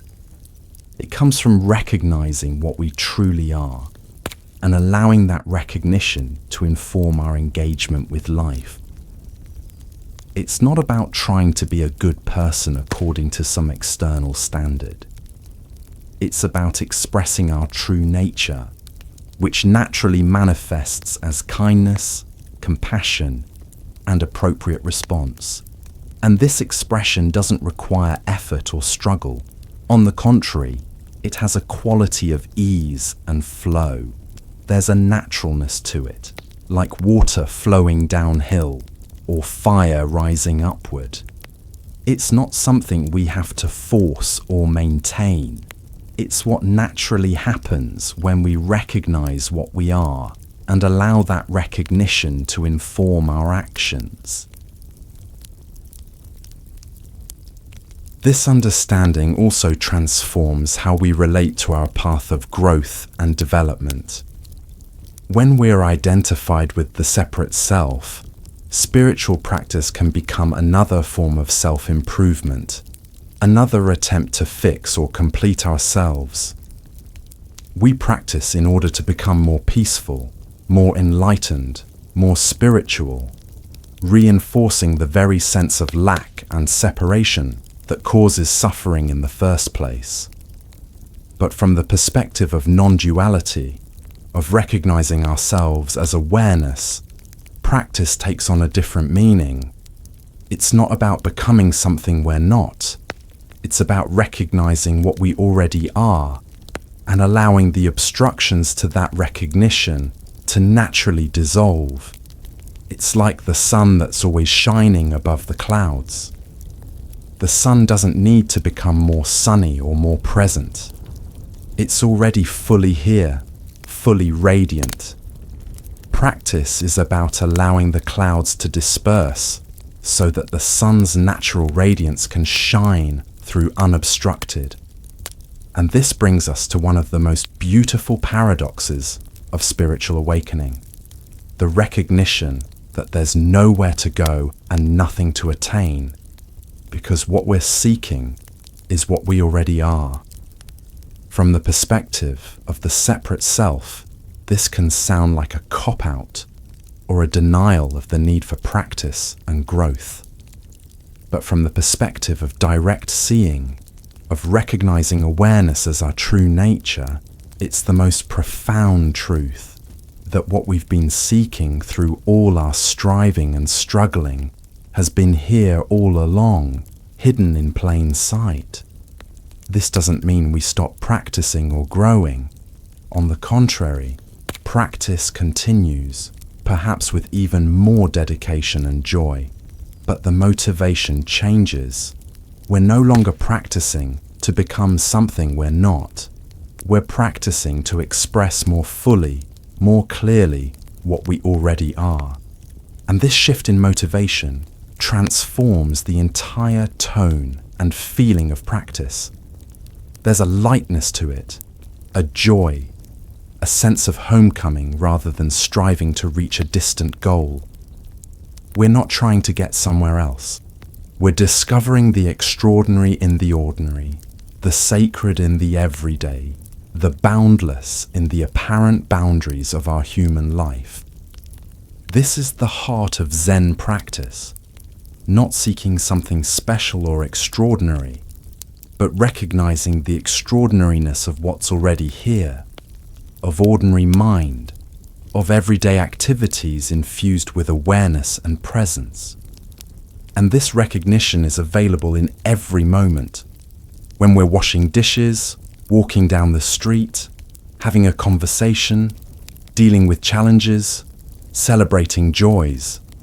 It's not confined to special times or sacred spaces. It's the very nature of our experience, the awareness in which all experience appears.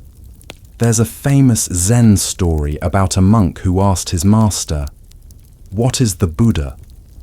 The master replied, "The dried dung stick." This shocking, irreverent response was pointing to something profound, that the sacred, the divine, the Buddha nature isn't something separate from ordinary reality. It's right here, in the most mundane, even seemingly unpleasant aspects of experience. So if you're not your thoughts, who's thinking them? The direct, non-conceptual answer is that there is no separate thinker. There's just thought arising in awareness, like waves in the ocean, like clouds in the sky. The belief in a separate thinker is itself just another thought, another appearance in awareness. When we recognize this, a natural freedom arises. the freedom to experience thoughts without being tyrannized by them. We can let thinking happen without believing and reacting to every thought that appears. We can rest as the awareness in which thoughts arise and pass, neither suppressing them nor being controlled by them. And from this recognition, our entire relationship to life transforms. We no longer experience ourselves as a separate self struggling to survive in a threatening world, but as awareness itself, expressing and experiencing its infinite nature through this particular human form.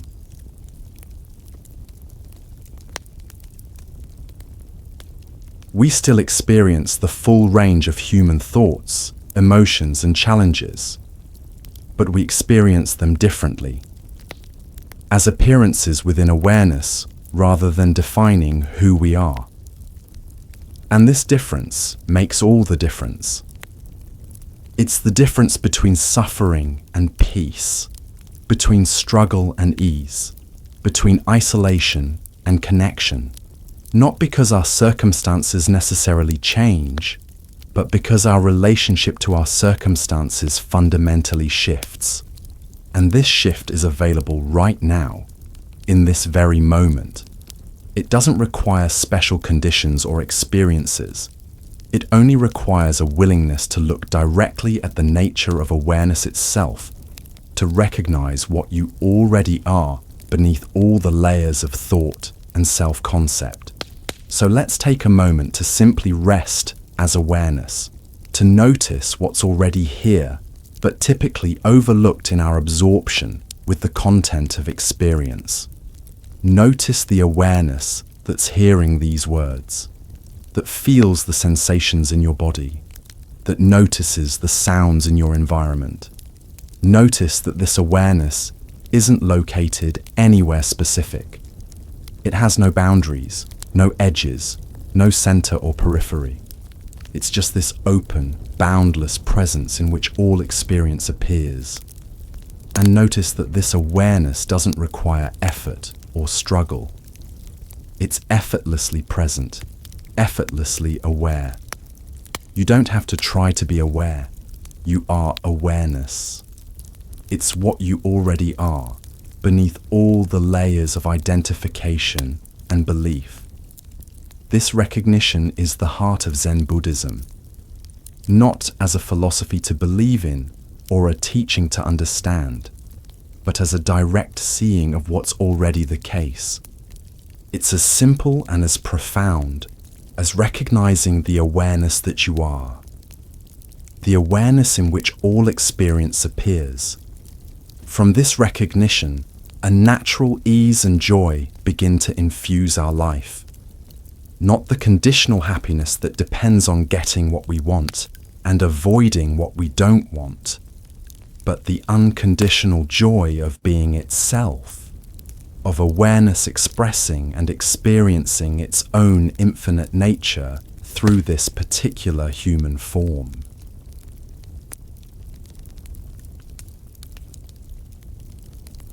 There's a profound Zen teaching story that illustrates the immediacy and simplicity of this recognition. A monk asked Master Hogan, "I have heard that in the sutras it says that all sentient beings have Buddha nature. Is this true?" Hogan replied, "It is not true." The monk was shocked. "But I've read this in many sutras. Why do you say it's not true?" Hogan explained, "Because Buddha nature isn't something beings have. Buddha nature is what beings are. It's not a possession or an attribute. It's not something that can be gained or lost. It's what you already are." This story points to the direct, non-dual nature of our true self. Buddha nature, awareness, consciousness, presence, isn't something we have.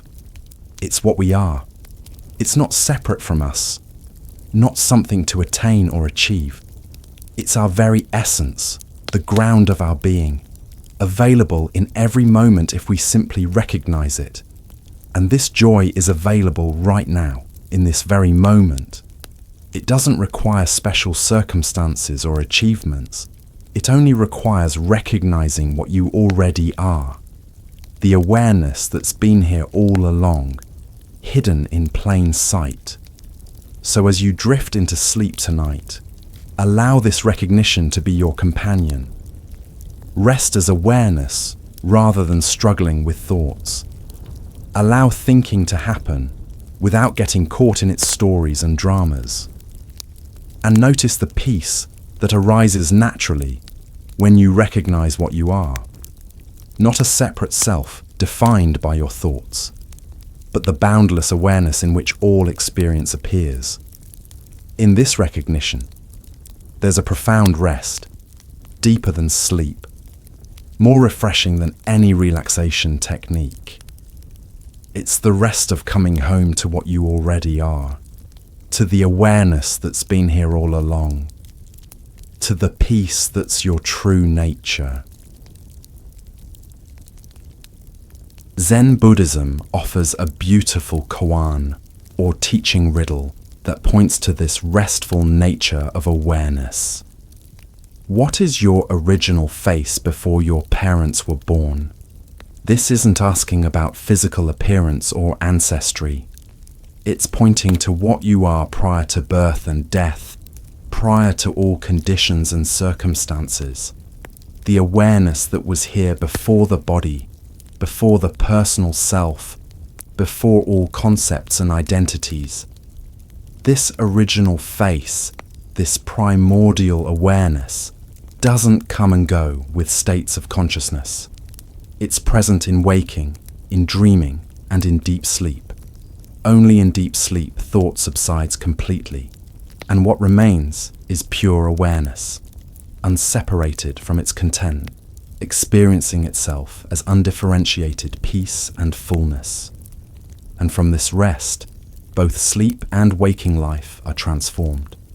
Sleep becomes more peaceful, more rejuvenating, and waking life becomes more vibrant, more authentic, more aligned with what you truly are. Not because you've achieved anything special, but because you've recognized what's already here. The awareness that you are, the awareness in which all experience appears. As you journey through the night, remember that you are not your thoughts. You are the awareness in which thoughts appear, and this awareness remains present even in sleep, even in dreams. It's the constant, unchanging presence in which all states of consciousness come and go. So rest in this awareness, this beingness, that's your true nature.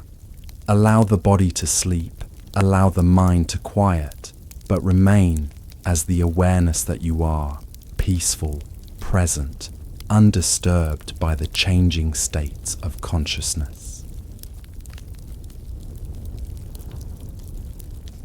There's a Zen story about a student who asked his master, "What is the essence of deep sleep?" The master replied, "In deep sleep, the 10,000 things return to their source. The witness and the witnessed become one." The student asked, "And where do they go?" The master simply closed his eyes and sat in silence.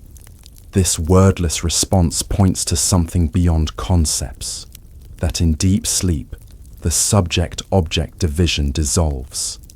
The awareness that you are remains, but without distinction between observer and observed.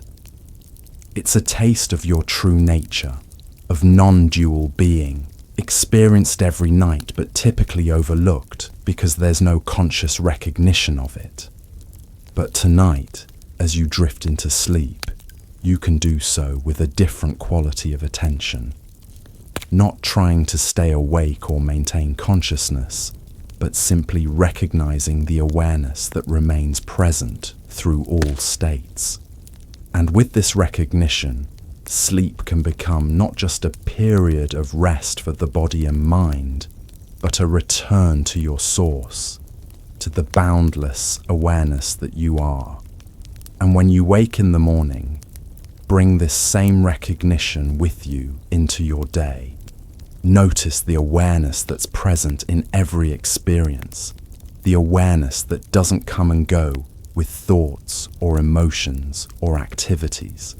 It's always here, always now, always what you are beneath all the layers of identification and belief.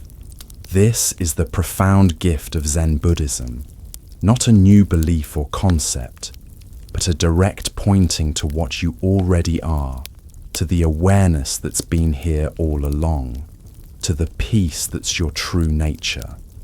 It's as simple and as profound as recognizing the awareness that you are, the awareness in which all experience appears. There's a famous Zen story that speaks to this simplicity. A monk asked Master Joshu, "What is the meaning of Zen?" Joshu replied, "The cypress tree in the courtyard." The monk, confused, asked, "Aren't you talking about objective reality?" Joshu said, "No, I'm not talking about objective reality."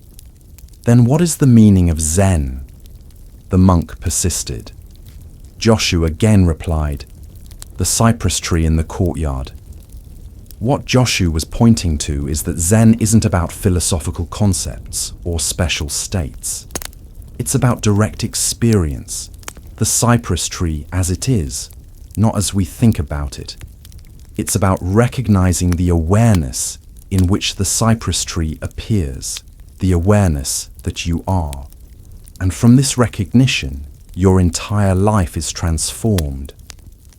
Not because your circumstances necessarily change, but because your relationship to your circumstances fundamentally shifts. You no longer experience yourself as a separate self, struggling to survive in a threatening world, but as awareness itself, expressing and experiencing its infinite nature through this particular human form. This shift is the heart of spiritual awakening, not a special state or experience, but a fundamental recognition of what you already are, what you've always been. It's like coming home to yourself, to the peace and freedom that are your birthright, to the awareness that's the very essence of your being.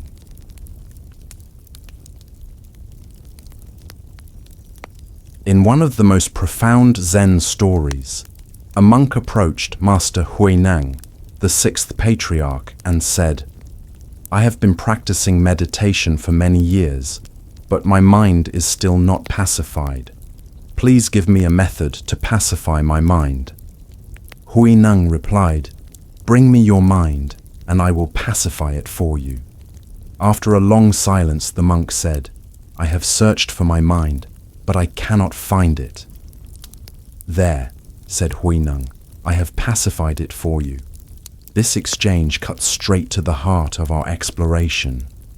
When we look for the mind, for the separate thinker of our thoughts, we cannot find it.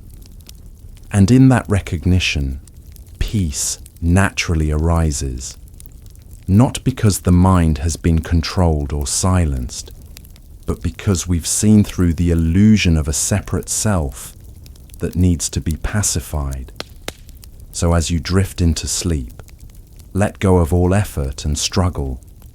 Let go of trying to control your thoughts or achieve a special state. Simply rest as the awareness that you already are, the awareness in which all states come and go. And from this effortless resting, a natural peace arises, the peace of coming home to what you've always been, to the awareness that's your true nature.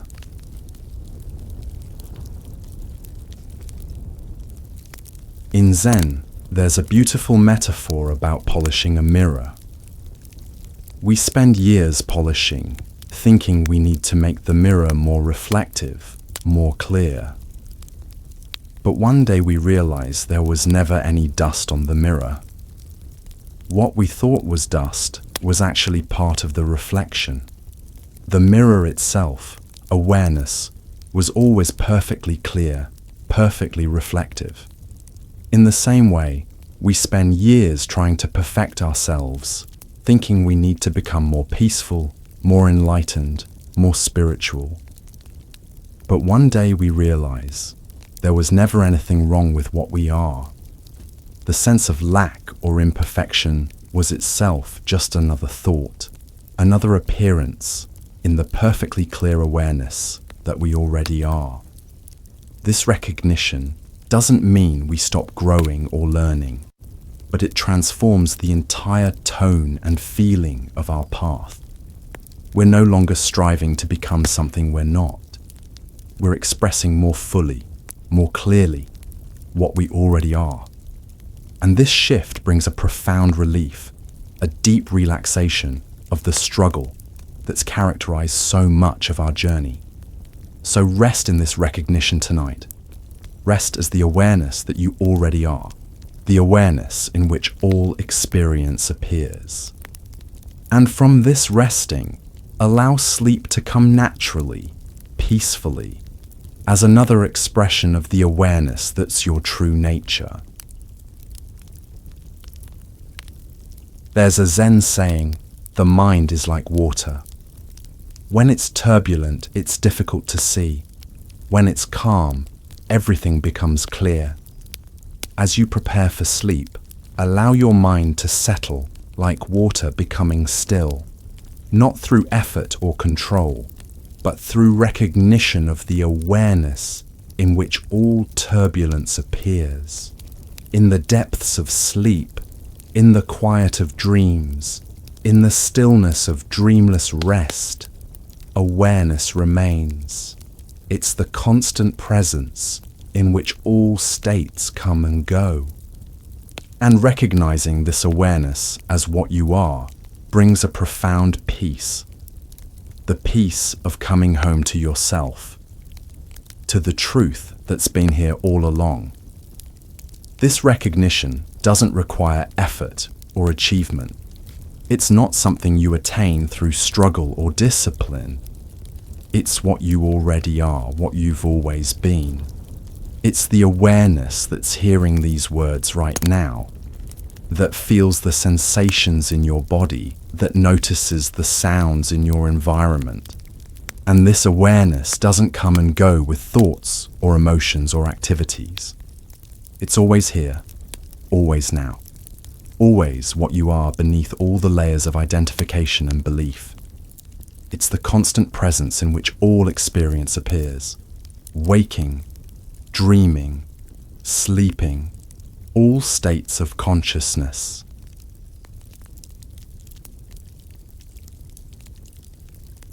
There's a profound Zen koan that points to this ever-present nature of awareness.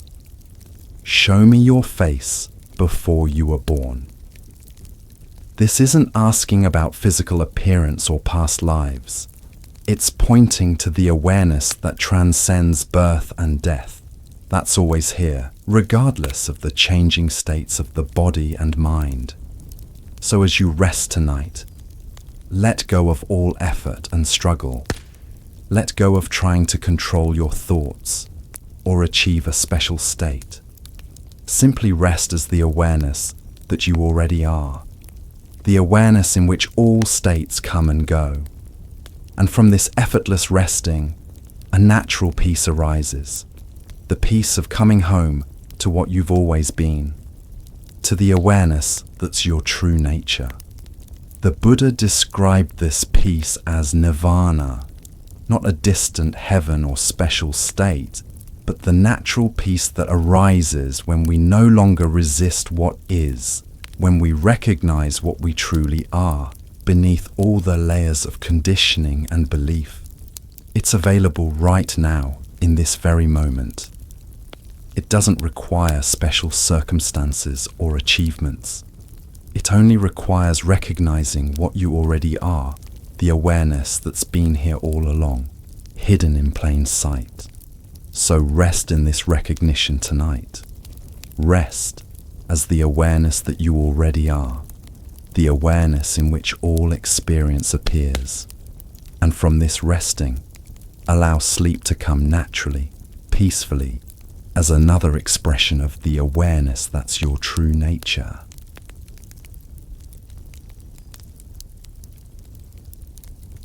As you settle deeper into relaxation, notice how thoughts begin to slow down naturally.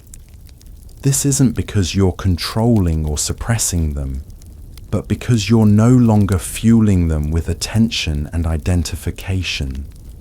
When we recognize ourselves as the awareness in which thoughts appear rather than the thinker of thoughts, thinking naturally quiets like waves settling in a pond when the wind stops blowing. This natural quieting isn't something you need to make happen. It's what occurs spontaneously when you rest as awareness rather than engaging with the content of mind. And this resting allows for a deeper, more peaceful sleep. Not because you've achieved some special state, but because you've recognized what you already are, what's already here. In the Zen tradition, there's a saying, "The great way is not difficult for those who have no preferences." What this points to is that our resistance to what is, our constant wanting things to be different than they are, is what creates suffering and disturbance.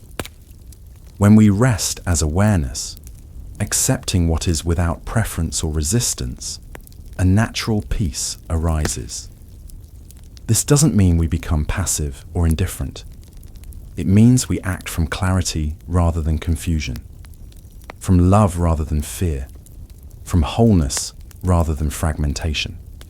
And this clarity, this love, this wholeness is what we already are, the awareness in which all experience appears. There's a beautiful Zen story that illustrates this acceptance. A farmer's horse ran away, and his neighbors said, "Such bad luck." The farmer replied, "Maybe." The next day, the horse returned, bringing several wild horses with it. The neighbors exclaimed, "How wonderful!" The farmer responded, "Maybe." The following day, the farmer's son tried to ride one of the wild horses, fell off and broke his leg. The neighbors said, "Such misfortune." The farmer said, "Maybe."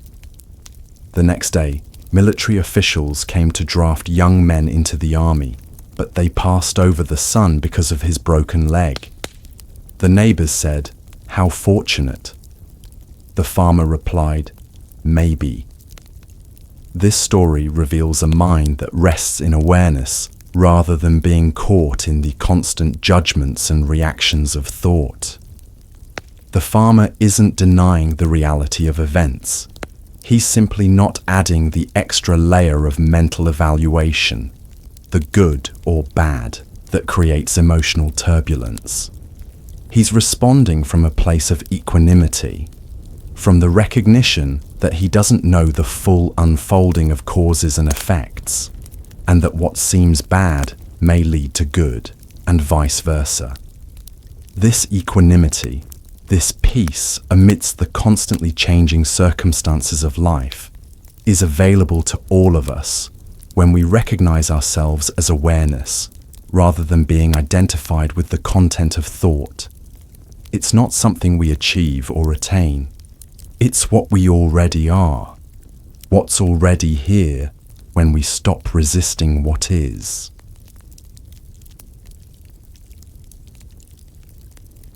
As you continue to relax and prepare for sleep, allow this recognition to deepen. Notice that even as the body becomes heavy and still, even as thoughts slow down and become more dreamlike, awareness remains. It's the constant presence in which all states of consciousness arise and pass. It doesn't require effort to maintain. It's what you are, your very essence. There's a famous Zen question. What is your original face before your parents were born? This enigmatic query isn't asking about physical appearance or ancestry.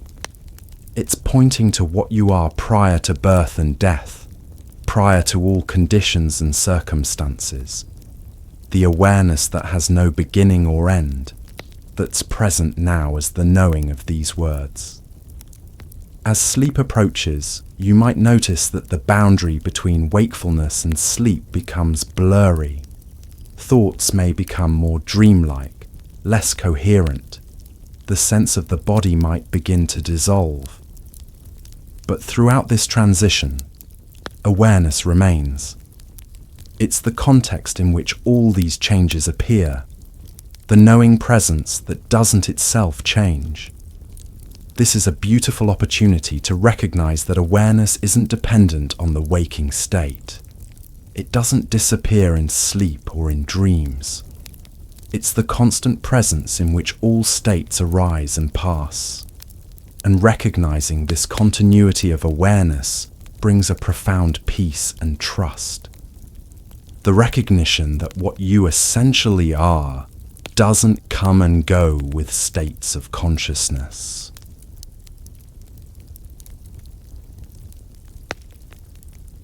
In the Zen tradition, there's a practice called sleeping meditation or dream yoga. It's not about staying awake during sleep or controlling your dreams. It's about recognizing the awareness that continues through all states, waking, dreaming, and deep sleep. It's about falling asleep with the recognition that you are not the body or the mind, but the awareness in which all bodily sensations and mental activities appear. As you drift towards sleep, you might notice moments when thinking pauses, when there's a gap between thoughts. In these gaps, awareness shines clearly, undistracted by mental content. These moments are like windows into your true nature, the awareness that's always here, always present, regardless of what thoughts are arising. You can rest in these gaps, not trying to prolong them or create more of them, but simply recognizing the awareness that's revealed when thinking temporarily subsides. And from this recognition, sleep can arrive naturally, peacefully, as another expression of the awareness that you are. In deep sleep, thought subsides completely, and what remains is pure awareness, unseparated from its content, experiencing itself as undifferentiated peace and fullness. It's a taste of your true nature, of non-dual being, experienced every night but typically overlooked because there's no conscious recognition of it. But tonight, as you drift into sleep, you can do so with a different quality of attention, not trying to stay awake or maintain consciousness, but simply recognizing the awareness that remains present through all states. And with this recognition, sleep can become not just a period of rest for the body and mind, but a return to your source, to the boundless awareness that you are. There's a beautiful Zen saying, "When tired, sleep. When hungry, eat." This simple instruction points to the natural wisdom of the body-mind when it's not interfered with by the constant commentary and control of thought. When we recognize ourselves as awareness rather than being identified with thought, we can trust this natural wisdom. We can allow sleep to come when it's needed, without resistance or effort. And as you drift into sleep tonight, allow this trust, this surrender, to be complete. Let go of all effort and struggle. Let go of trying to control your thoughts or achieve a special state. Simply rest as the awareness that you already are, the awareness in which all states come and go. And from this effortless resting, sleep will come naturally, peacefully, as another expression of the awareness that's your true nature. So as the body relaxes and the mind quiets, remain as the awareness that you are, peaceful, present, undisturbed by the changing states of consciousness. And from this peaceful presence, allow sleep to embrace you, knowing that what you truly are remains present even in the depths of sleep.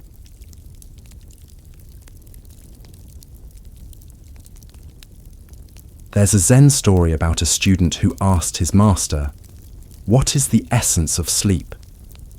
The master replied, "In deep sleep, you touch the ground of being.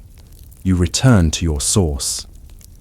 The student asked, "And where is this source?" The master said, "It is not a place. It is what you are." This story points to the profound opportunity that sleep offers. The opportunity to recognize our true nature beyond the limitations of the waking state, beyond the identification with thought and self-concept. In deep sleep, the sense of a separate self dissolves, and what remains is pure being, pure awareness, experiencing itself without division or separation. And as you drift into this state of pure being tonight, know that you're not losing consciousness or awareness. You're simply experiencing it in its most fundamental, undifferentiated form, as the ground of being, the source of all experience, the awareness that you are. So rest in this recognition tonight. Rest as the awareness that you already are, the awareness in which all experience appears. And from this resting, allow sleep to come naturally, peacefully, as another expression of the awareness that's your true nature.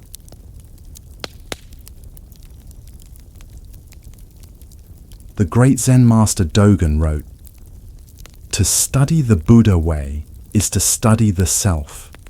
To study the self is to forget the self. To forget the self is to be enlightened by all things." This profound teaching points to the path of recognition, first turning attention toward the self, then recognizing that what we took to be a separate, solid self is actually empty of inherent existence, and finally realizing that we are not separate from all things, that the same awareness looks out through our eyes as through the eyes of all beings. As you prepare for sleep, allow this forgetting of the self, this recognition of your true nature as awareness rather than a separate entity. Allow the boundaries of the separate self to dissolve and rest as the boundless awareness that you are. In this boundless awareness, there's no inside or outside, no self or other, no here or there. There's just this, the seamless whole of experience, appearing and disappearing within the vast space of awareness. And this recognition brings a profound peace, a deep relaxation of the struggle to maintain a separate self, to protect and defend an identity that was never really separate in the first place. So as you drift into sleep tonight, allow this relaxation to be complete. Let go of all boundaries, all definitions, all limitations. Rest as the boundless awareness that you are, the awareness in which all experience appears and disappears. And from this boundless resting, sleep will come naturally, peacefully, as another expression of the awareness that's your true nature.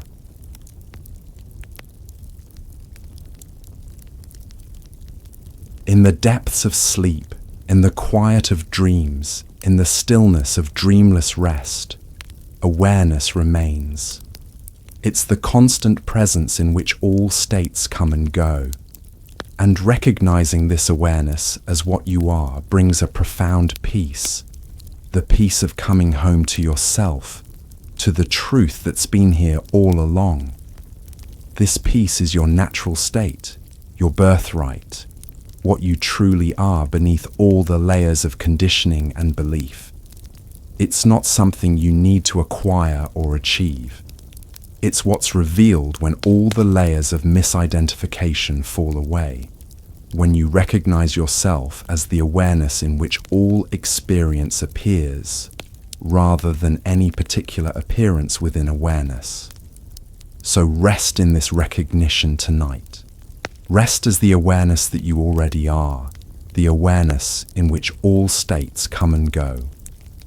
And from this effortless resting, a natural peace arises. The peace of coming home to what you've always been, to the awareness that's your true nature. And as you drift deeper into sleep, allow this recognition to remain. Not as a thought or concept, but as the direct knowing of what you are, the awareness in which all states arise and pass, the ground of being that remains present even in the depths of sleep.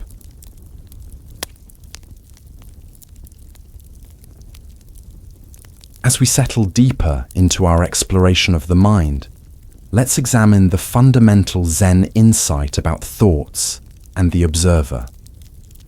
You know, there's a powerful Zen story that speaks directly to this question of who's thinking your thoughts. It's about a young monk named Huiko who approached the great master Bodhidharma after sitting outside his cave for days in the bitter snow, seeking teaching. When Bodhidharma finally acknowledged him, Huiko said, "My mind is not at peace. Please pacify it for me." Bodhidharma looked at him directly and replied, "Bring me your mind, and I will pacify it." After some time, Huiko returned and said, "I have searched for my mind, but I cannot find it."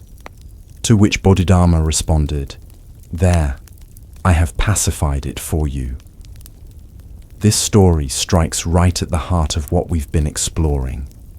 When Huiko genuinely looked for his mind, for that supposed entity that thinks thoughts and experiences emotions, he couldn't actually find anything solid or separate. There was thinking happening, emotions arising, sensations flowing, but no separate mind doing it all. And in that recognition came a profound peace. This isn't just an ancient tale. It points to something you can verify right now in your own experience. When you look for the thinker of your thoughts, what do you actually find? Not a theory or a belief, but in direct experience. What do you find? There's awareness of thoughts. There's the content of thoughts. But can you actually locate the separate thinker that's supposedly producing them? Like Huiko, when we honestly look, we discover something startling. Thoughts are arising by themselves, spontaneously, without a separate entity manufacturing them. Just as your heartbeat happens without a beater, and your digestion happens without a digester, thinking happens without a separate thinker. It's a natural function of awareness itself. Another illuminating Zen story directly addresses this illusion of the separate thinker. A monk approached Master Joshu and asked, "What am I?" Joshu replied, "Have you finished your breakfast?" The monk said, "Yes, I have." And Joshu simply said, "Then wash your bowl."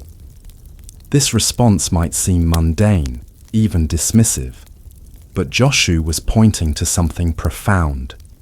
Instead of giving the monk a philosophical concept about who he was, he directed him to the immediate, present moment experience, the simplicity of washing a bowl after breakfast. In that simple action, done with full awareness, the monk could discover his true nature, not as a separate thinker of thoughts, but as the awareness in which all experience, including thinking, appears. The beauty of Joshu's teaching is its directness. He's saying, don't look for yourself in concepts and theories. Look at what's happening right now. Your true nature is revealed in the most ordinary activities when they're experienced directly, without the overlay of conceptual thinking. This points to a central misunderstanding in our usual way of experiencing life. We think we are the voice in our head, the one who's supposedly doing the thinking. But that voice itself is just more thinking. It's another appearance in awareness, not the awareness itself. The commentary about experience isn't separate from experience. It's just another part of it. You might be thinking, but if I'm not thinking my thoughts, then who is? That very question contains the assumption that there must be a separate entity, a who, behind thinking. But what if thinking is simply happening, like clouds forming in the sky? The sky doesn't create clouds. They form based on atmospheric conditions. In the same way, thoughts arise based on countless causes and conditions, previous thoughts, sensations in the body, things you've heard or read, subconscious patterns, environmental stimuli, without a central director orchestrating it all. There's a powerful Zen story that beautifully illustrates this point. A student asked Master Shunryu Suzuki, "How much should I try to control my thinking during meditation?" Suzuki replied, "Leave your front door and your back door open. Let thoughts come and go. Just don't serve them tea." This simple story contains profound wisdom about our relationship with thoughts. Suzuki isn't saying we should try to stop thoughts or control them. That would be like trying to stop the ocean from forming waves. He's suggesting something much more radical. Allow thoughts to come and go naturally, but don't identify with them. Don't get involved with them. Don't serve them tea. When we observe our thoughts without identification, without serving them tea, something remarkable happens. They begin to lose their compulsive power over us. We no longer feel compelled to believe every thought that appears or to act on every impulse that arises. We gain a profound freedom, not the freedom from having thoughts, but the freedom to experience thoughts without being tyrannized by them. This is especially important when difficult thoughts arise, thoughts of inadequacy, thoughts of anxiety, thoughts of judgment toward ourselves or others. When we recognize these as just thoughts, appearances in awareness rather than statements about reality, they no longer define us or control us. We can let them be, let them move through us, without becoming them. In the Zen tradition, this recognition isn't achieved through effort or control. It's realized through direct seeing, through looking at our own experience with honest attention. When we look for the thinker of our thoughts, what do we actually find? Nothing but more thoughts, more sensations, more images, all appearing in the space of awareness. And what's left when we see through the illusion of the separate thinker? Just this, the simple, undeniable fact of being aware. Not as a concept or a belief, but as the immediate reality of our experience. This awareness is not personal. It doesn't belong to anyone. Yet it's more intimate than anything we call mine. Let me share another Zen story that directly addresses this understanding.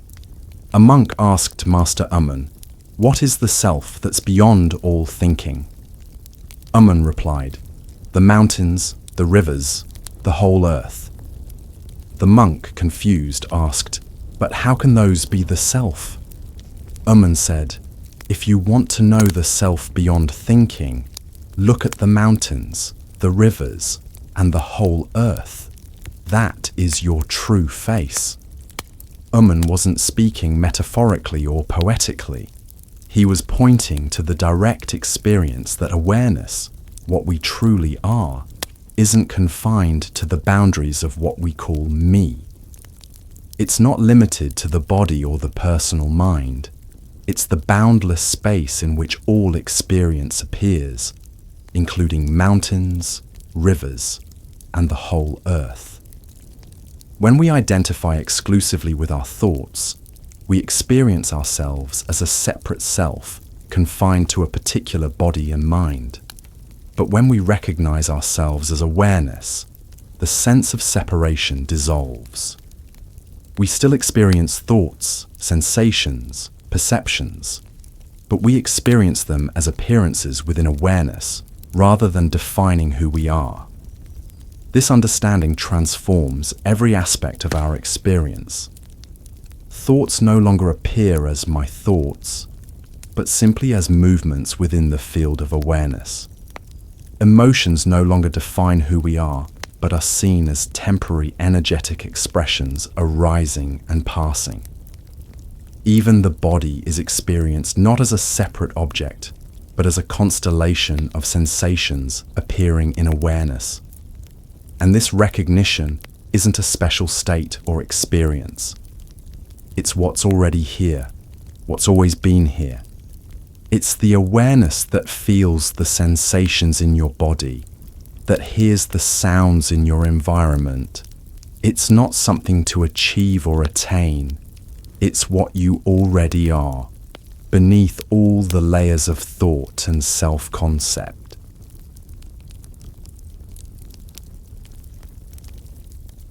There's a beautiful Zen story about a student who asked his teacher, "Master, how do I enter the way?" The teacher asked, "Do you hear the mountain stream?" "Yes," replied the student. "There," said the teacher, "that's the entrance." This story points to the immediacy of awakening, the directness of recognizing our true nature. It's not something distant or abstract. It's right here, in the most ordinary experiences, the sound of flowing water, the feeling of breath, the sight of clouds moving across the sky. When we experience these directly, without the filter of our concepts and judgments, we recognize the boundless awareness that we are. This recognition doesn't require special conditions or experiences. It's available in every moment, while washing dishes, walking down the street, having a conversation, dealing with challenges, celebrating joys. It's not confined to special times or sacred spaces. It's the very nature of our experience, the awareness in which all experience appears. And from this recognition, our entire relationship to life transforms. We no longer experience ourselves as a separate self, struggling to survive in a threatening world, but as awareness itself, expressing and experiencing its infinite nature through this particular human form. We still experience the full range of human thoughts, emotions, and challenges, but we experience them differently, as appearances within awareness rather than defining who we are. And this difference makes all the difference. It's the difference between suffering and peace, between struggle and ease, between isolation and connection. To better understand this shift in perspective, let's look at another powerful Zen story. A senior monk and a junior monk were traveling together. They came to a river with a strong current, where a young woman was waiting, unable to cross by herself. Without hesitation, the senior monk picked her up, carried her across the river, and set her down on the other bank. The monks continued on their way. After several hours, the junior monk, unable to contain himself any longer, said, "As monks, we're not supposed to touch women. Why did you carry that woman across the river?" The senior monk replied, "I put her down on the bank hours ago. Why are you still carrying her?" This story speaks directly to how thoughts create suffering when we identify with them. The younger monk was tormented by thoughts about rules, propriety, and his companion's actions. But these thoughts existed only in his mind. The actual event had ended hours ago. The older monk responded directly to the needs of the situation and then let it go completely. This is the freedom that comes from recognizing we are not our thoughts. The freedom to respond appropriately to each situation without being bound by rigid mental constructs. The senior monk wasn't ignoring the monastic precepts. He was expressing their true spirit, compassion and service, rather than being caught in their letter. And this freedom is available to us in every moment. It doesn't require special conditions or experiences. It only requires recognizing what we already are, the awareness in which all experience appears, and allowing that recognition to inform our engagement with life. When we're caught in identification with thoughts, we're constantly filtering our experience through concepts, judgments, and beliefs. We're not seeing reality as it is, but as we think it is or should be. We're arguing with reality, resisting what is, creating suffering for ourselves and others. This understanding is depicted in one of the most famous Zen stories about Master Nanin, who received a university professor who came to inquire about Zen. Nanin served tea, pouring his visitor's cup full and then continuing to pour as it overflowed. The professor watched in alarm until he could no longer contain himself. "The cup is full! No more will go in," he exclaimed. "Like this cup," Nanin replied, "you are full of your own opinions and speculations. How can I show you Zen unless you first empty your cup?"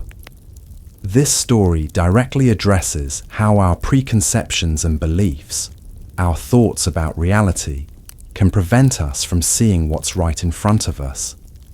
When our minds are filled with fixed ideas, theories, and opinions, there's no space for direct seeing, for the immediate recognition of our true nature.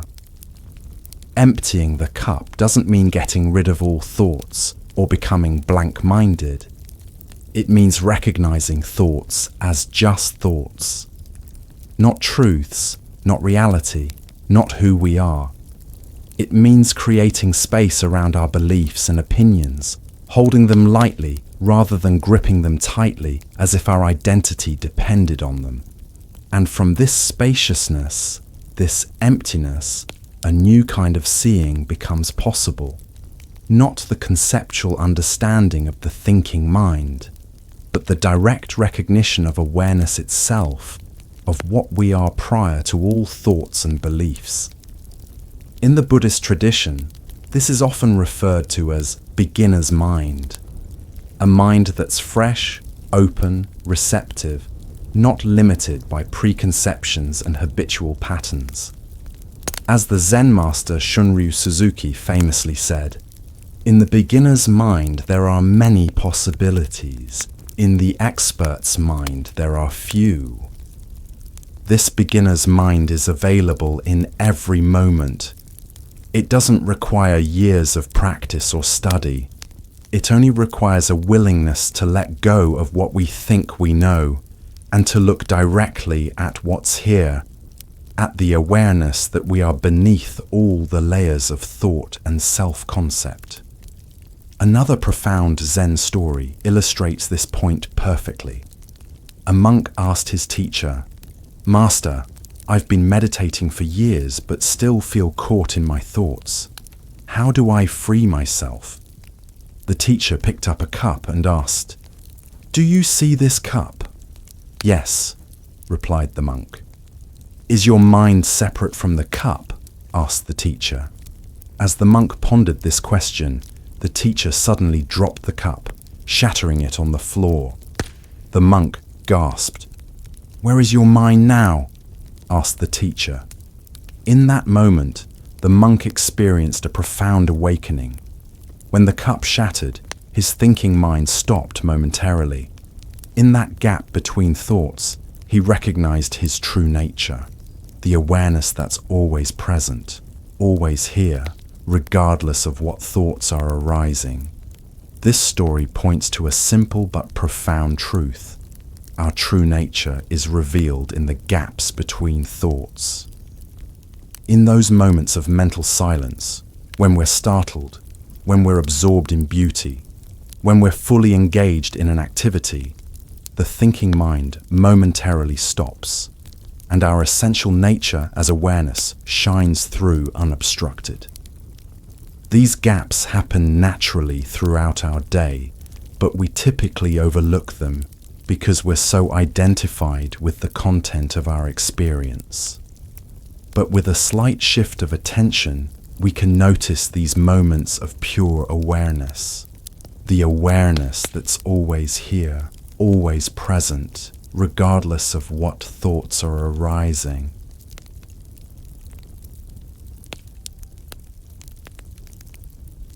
Consider another Zen story that directly addresses the illusion of the separate thinker. A student asked Master Banzan, "What is the most valuable thing in the world?"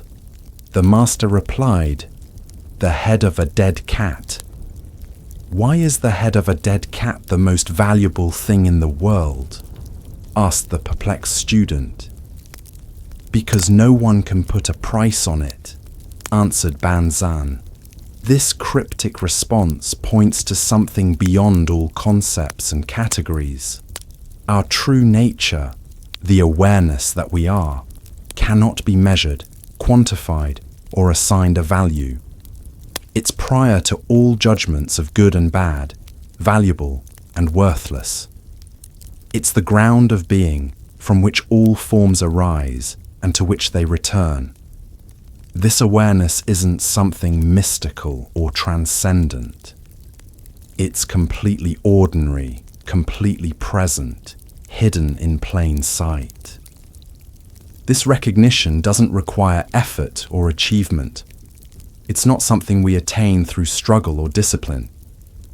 It's what we already are, what we've always been. It's the awareness that feels the sensations in your body, that hears the sounds in your environment. And this awareness doesn't come and go with thoughts or emotions or activities. It's always here, always now, always what you are beneath all the layers of identification and belief. It's the constant presence in which all experience appears. Waking, dreaming, sleeping, all states of consciousness.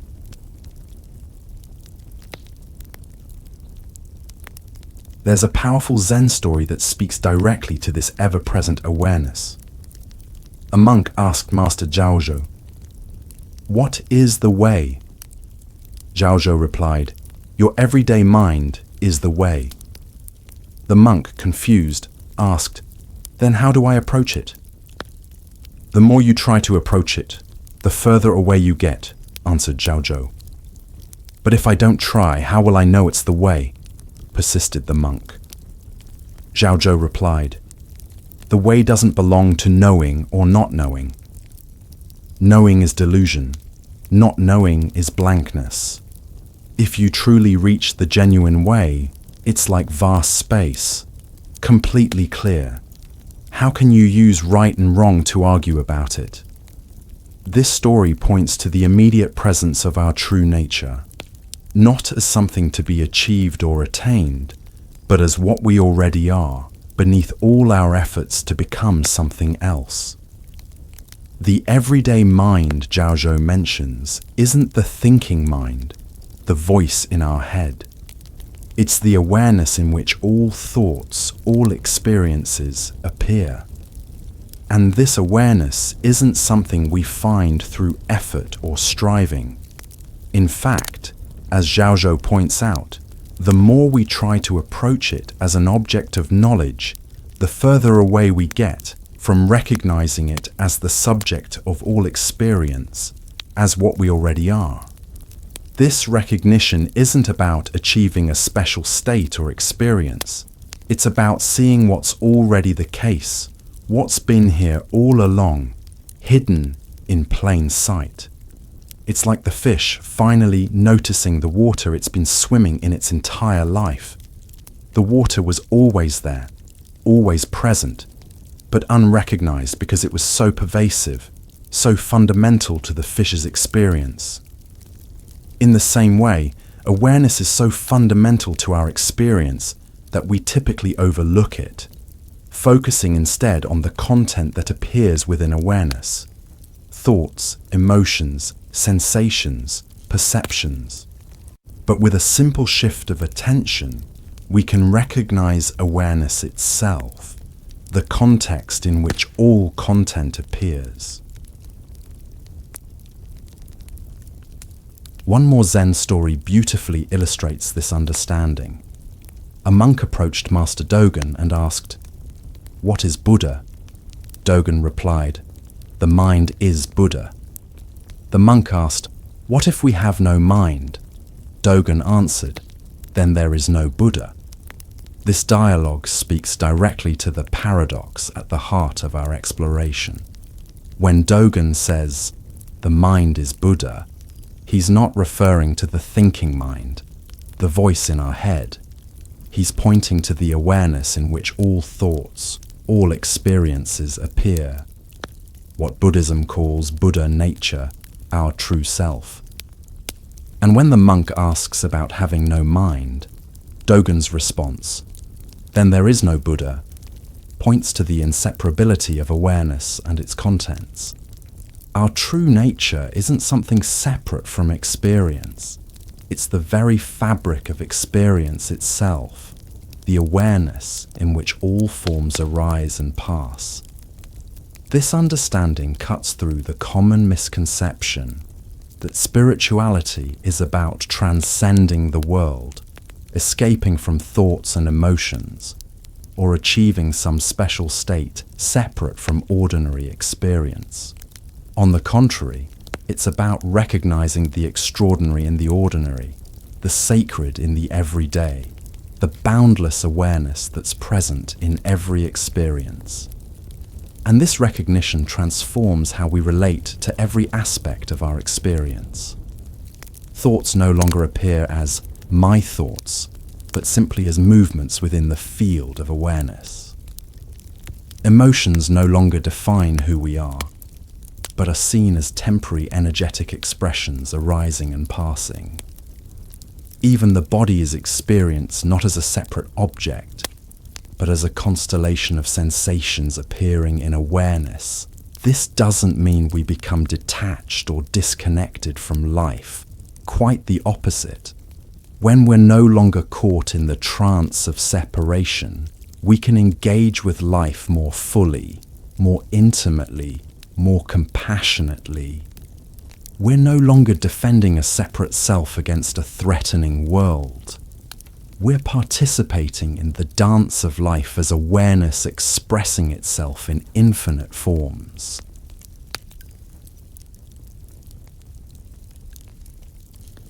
Let's examine another illuminating Zen story. A monk asked Master Yunmen, "What are the teachings of a lifetime?" Yunmen replied, "An appropriate response." This cryptic answer points to something profound about the nature of wisdom. It's not about accumulating knowledge or beliefs, not about understanding concepts or theories. It's about responding appropriately to what each situation calls for, free from the distortions of our conditioned patterns and personal agendas. And this appropriate response isn't based on following external rules or imitating others. It comes from recognizing what we truly are and allowing that recognition to inform our engagement with life. It's not about trying to be a good person according to some external standard. It's about expressing our true nature, which naturally manifests as kindness, compassion, and appropriate response. This understanding transforms how we relate to our path of growth and development. When we're identified with the separate self, spiritual practice can become another form of self-improvement, another attempt to fix or complete ourselves. We practice in order to become more peaceful, more enlightened, more spiritual, reinforcing the very sense of lack and separation that causes suffering in the first place. But from the perspective of non-duality, of recognizing ourselves as awareness, practice takes on a different meaning. It's not about becoming something we're not. It's about recognizing what we already are and allowing the obstructions to that recognition to naturally dissolve. It's like the sun that's always shining above the clouds. The sun doesn't need to become more sunny or more present. It's already fully here, fully radiant. Practice is about allowing the clouds to disperse so that the sun's natural radiance can shine through unobstructed. Consider one final Zen story that directly addresses this understanding. A monk asked Master Dogen, "I've been studying Zen for many years but still feel caught in duality. How do I transcend the separation between self and other?" Dogen replied, "Study the self." "I've been studying the self for years," protested the monk. "Then study forgetting the self," said Dogen. The monk asked, "What does it mean to forget the self?" Dogen answered, "To forget the self is to be enlightened by all things. When you are enlightened by all things, your body and mind, as well as the bodies and minds of others, drop away. No trace of enlightenment remains, and this no trace continues endlessly." This dialogue goes to the heart of our exploration. Studying the self means investigating our experience directly, looking for this separate self we believe ourselves to be. And when we look honestly, we discover, like Hui Ko at the beginning of our journey, that this separate self cannot be found.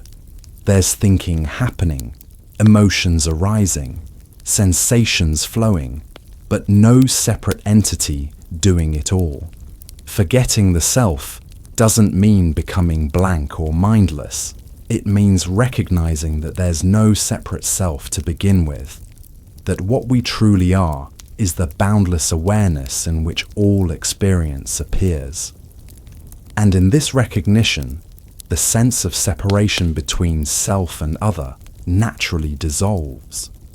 We see that the same awareness that's looking out through our eyes is also the awareness in which the entire world appears. There's no inside or outside to awareness. It's all one seamless whole. And this recognition isn't a one-time event after which everything is magically transformed. It's more like a continuous process of remembering and forgetting, recognizing and overlooking.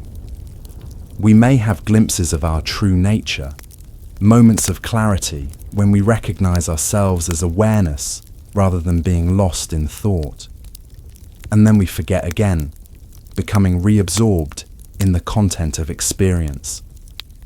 But each recognition makes the next one more likely, more accessible. We begin to develop a kind of muscle memory for recognizing awareness. And over time, these recognitions may deepen and extend, becoming more stable and pervasive. Let's consider how this understanding would transform our everyday experience. Imagine you're caught in a traffic jam, running late for an important meeting. Typically, this might trigger a cascade of stressful thoughts. This is terrible. Why does this always happen to me? My boss is going to be angry. I'm going to look so unprofessional. When you're identified with these thoughts, you become them. Your body tenses, your breathing gets shallow. You might grip the steering wheel until your knuckles turn white. You're not just having thoughts about the situation, you've become the situation. You're suffering, and there seems to be no way out except for the traffic to miraculously clear. But what if, in that moment, you recognize these thoughts as just thoughts? Not facts, not reality, not who you are, just temporary appearances in awareness. You'd still be in traffic, you'd still be late, but suddenly there would be space around the experience. You might notice the blue sky above, or the feeling of your breath, or the song playing on the radio. You might even find humor in the situation. This is the practical freedom that Zen points to. Not freedom from circumstances, but freedom within circumstances. Not the absence of thoughts, but a different relationship to thought. The traffic doesn't need to clear for your mind to clear. Your meeting doesn't need to be rescheduled for you to find peace, because the peace was never dependent on external conditions. It's the very nature of the awareness you already are. This shift in perspective doesn't require years of meditation practice, though practice can certainly help. It's available in any moment when we're willing to question our automatic identification with thought. And it applies to every aspect of life, from traffic jams to relationship conflicts, from work stress to existential questions. Consider another common scenario, a disagreement with a loved one. When we're identified with our thoughts about the situation, we become our position. We defend it fiercely. We see the other person as wrong, stubborn, unreasonable.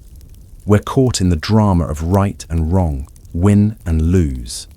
But what if, in the midst of that conflict, we recognized our thoughts as just thoughts? Not facts, not reality, not who we are, just temporary appearances in awareness. We'd still have our perspective. We'd still communicate our needs and boundaries, but we wouldn't be completely identified with our position. We'd have space to listen, to understand, to respond, rather than react. This doesn't mean we become passive or indifferent. It means we engage from a place of clarity rather than confusion, from connection rather than separation. And from this place, creative solutions often emerge that weren't visible from the narrow perspective of thought identification. Or consider how this understanding would transform our relationship to difficult emotions. When we're identified with our thoughts about an emotion, this is terrible, I shouldn't feel this way, there must be something wrong with me. We add a layer of suffering to the already challenging experience. But what if we recognize these thoughts as just thoughts? What if we allowed the emotion to be as it is, without resistance, without the added layer of judgment and self-criticism? We'd still feel the emotion, but we wouldn't be defined by it or controlled by it. We'd have space to respond wisely rather than react compulsively. This understanding also transforms how we relate to physical pain and discomfort. When we're identified with our thoughts about pain, this is unbearable. Why is this happening to me? When will it end? We add a layer of mental suffering to the physical sensation. But what if we recognize these thoughts as just thoughts? What if we experience the sensation directly, without the added layer of resistance and narrative? The pain might still be intense, but it wouldn't be compounded by mental anguish. And in that spaciousness, We might find resources for dealing with the pain that weren't visible from the contracted state of thought identification. Even our sense of self becomes more fluid and less fixed. Rather than maintaining a rigid identity based on particular thoughts, memories, and beliefs, we discover an identity that's open, responsive, and not limited to any particular content of mind. We are the awareness in which all identities appear, not any specific identity itself. This doesn't mean we lose our individuality or our ability to function in the world. On the contrary, we function more effectively because we're no longer confined by a narrow self-concept. We can respond to each situation freshly without the burden of maintaining a consistent self-image. And in relationships, this understanding can be transformative. When we no longer identify completely with our thoughts and opinions, we can listen more openly to others. We don't need to defend our position or prove ourselves right. We can engage in genuine dialogue, learning and growing together.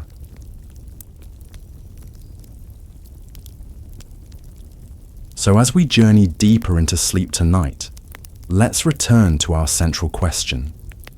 If you're not your thoughts, who's thinking them? The direct, non-conceptual answer is that there is no separate thinker. There's just thought arising in awareness, like waves in the ocean, like clouds in the sky. The belief in a separate thinker is itself just another thought, another appearance in awareness. When we recognize this, a natural freedom arises. The freedom to experience thoughts without being tyrannized by them. We can let thinking happen without believing and reacting to every thought that appears. We can rest as the awareness in which thoughts arise and pass, neither suppressing them nor being controlled by them. And from this recognition, our entire relationship to life transforms. We no longer experience ourselves as a separate self struggling to survive in a threatening world, but as awareness itself, expressing and experiencing its infinite nature through this particular human form. We still experience the full range of human thoughts, emotions, and challenges, but we experience them differently, as appearances within awareness rather than defining who we are. And this difference makes all the difference. It's the difference between suffering and peace, between struggle and ease, between isolation and connection. And this shift is available right now, in this very moment. It doesn't require special conditions or experiences. It only requires a willingness to look directly at the nature of awareness itself, to recognize what you already are beneath all the layers of thought and self-concept. So let's take a moment to simply rest as awareness, to notice what's already here but typically overlooked in our absorption with the content of experience. Notice the awareness that feels the sensations in your body, that hears the sounds in your environment. Notice that this awareness isn't located anywhere specific. It has no boundaries, no edges, no center or periphery. It's just this open, boundless presence in which all experience appears. And notice that this awareness doesn't require effort or struggle. It's effortlessly present, effortlessly aware. You don't have to try to be aware. You are awareness. It's what you already are, beneath all the layers of identification and belief. This recognition is the heart of Zen Buddhism, not as a philosophy to believe in or a teaching to understand, but as a direct seeing of what's already the case. It's as simple and as profound as recognizing the awareness that you are. the awareness in which all experience appears. From this recognition, a natural ease and joy begin to infuse our life. Not the conditional happiness that depends on getting what we want and avoiding what we don't want, but the unconditional joy of being itself, of awareness expressing and experiencing its own infinite nature through this particular human form. And this joy is available right now, in this very moment. It doesn't require special circumstances or achievements. It only requires recognizing what you already are, the awareness that's been here all along, hidden in plain sight. So as you drift into sleep tonight, allow this recognition to be your companion. Rest as awareness rather than struggling with thoughts. Allow thinking to happen without getting caught in its stories and dramas. And notice the peace that arises naturally when you recognize what you are. Not a separate self defined by your thoughts, but the boundless awareness in which all experience appears. In this recognition, there's a profound rest, deeper than sleep, more refreshing than any relaxation technique. It's the rest of coming home to what you already are, to the awareness that's been here all along, to the peace that's your true nature. And from this rest, both sleep and waking life are transformed. Sleep becomes more peaceful, more rejuvenating, and waking life becomes more vibrant, more authentic, more aligned with what you truly are. Not because you've achieved anything special, but because you've recognized what's already here, the awareness that you are, the awareness in which all experience appears. As you journey through the night, remember that you are not your thoughts. You are the awareness in which thoughts appear. And this awareness remains present even in sleep, even in dreams. It's the constant, unchanging presence in which all states of consciousness come and go. So rest in this awareness, this beingness that's your true nature. Allow the body to sleep, allow the mind to quiet, but remain as the awareness that you are, peaceful, present, undisturbed by the changing states of consciousness. And when you wake in the morning, bring this same recognition with you into your day. Notice the awareness that's present in every experience, the awareness that doesn't come and go with thoughts or emotions or activities. It's always here, always now, always what you are beneath all the layers of identification and belief. This profound gift of Zen isn't a new concept, but a direct pointing to what you already are, the awareness that's been here all along, the peace that's your true nature. From this recognition, your entire life transforms, not because circumstances change, but because your relationship to them shifts. You no longer experience yourself as a separate self struggling in a threatening world, but as awareness itself. This is the heart of awakening, not a special state, but recognizing what you've always been. It's coming home to the peace that's your birthright. As you drift into sleep, let go of all effort. Stop trying to control thoughts or achieve special states. Simply rest as awareness itself. From this effortless resting, a natural peace arises, the peace of returning to what you've always been.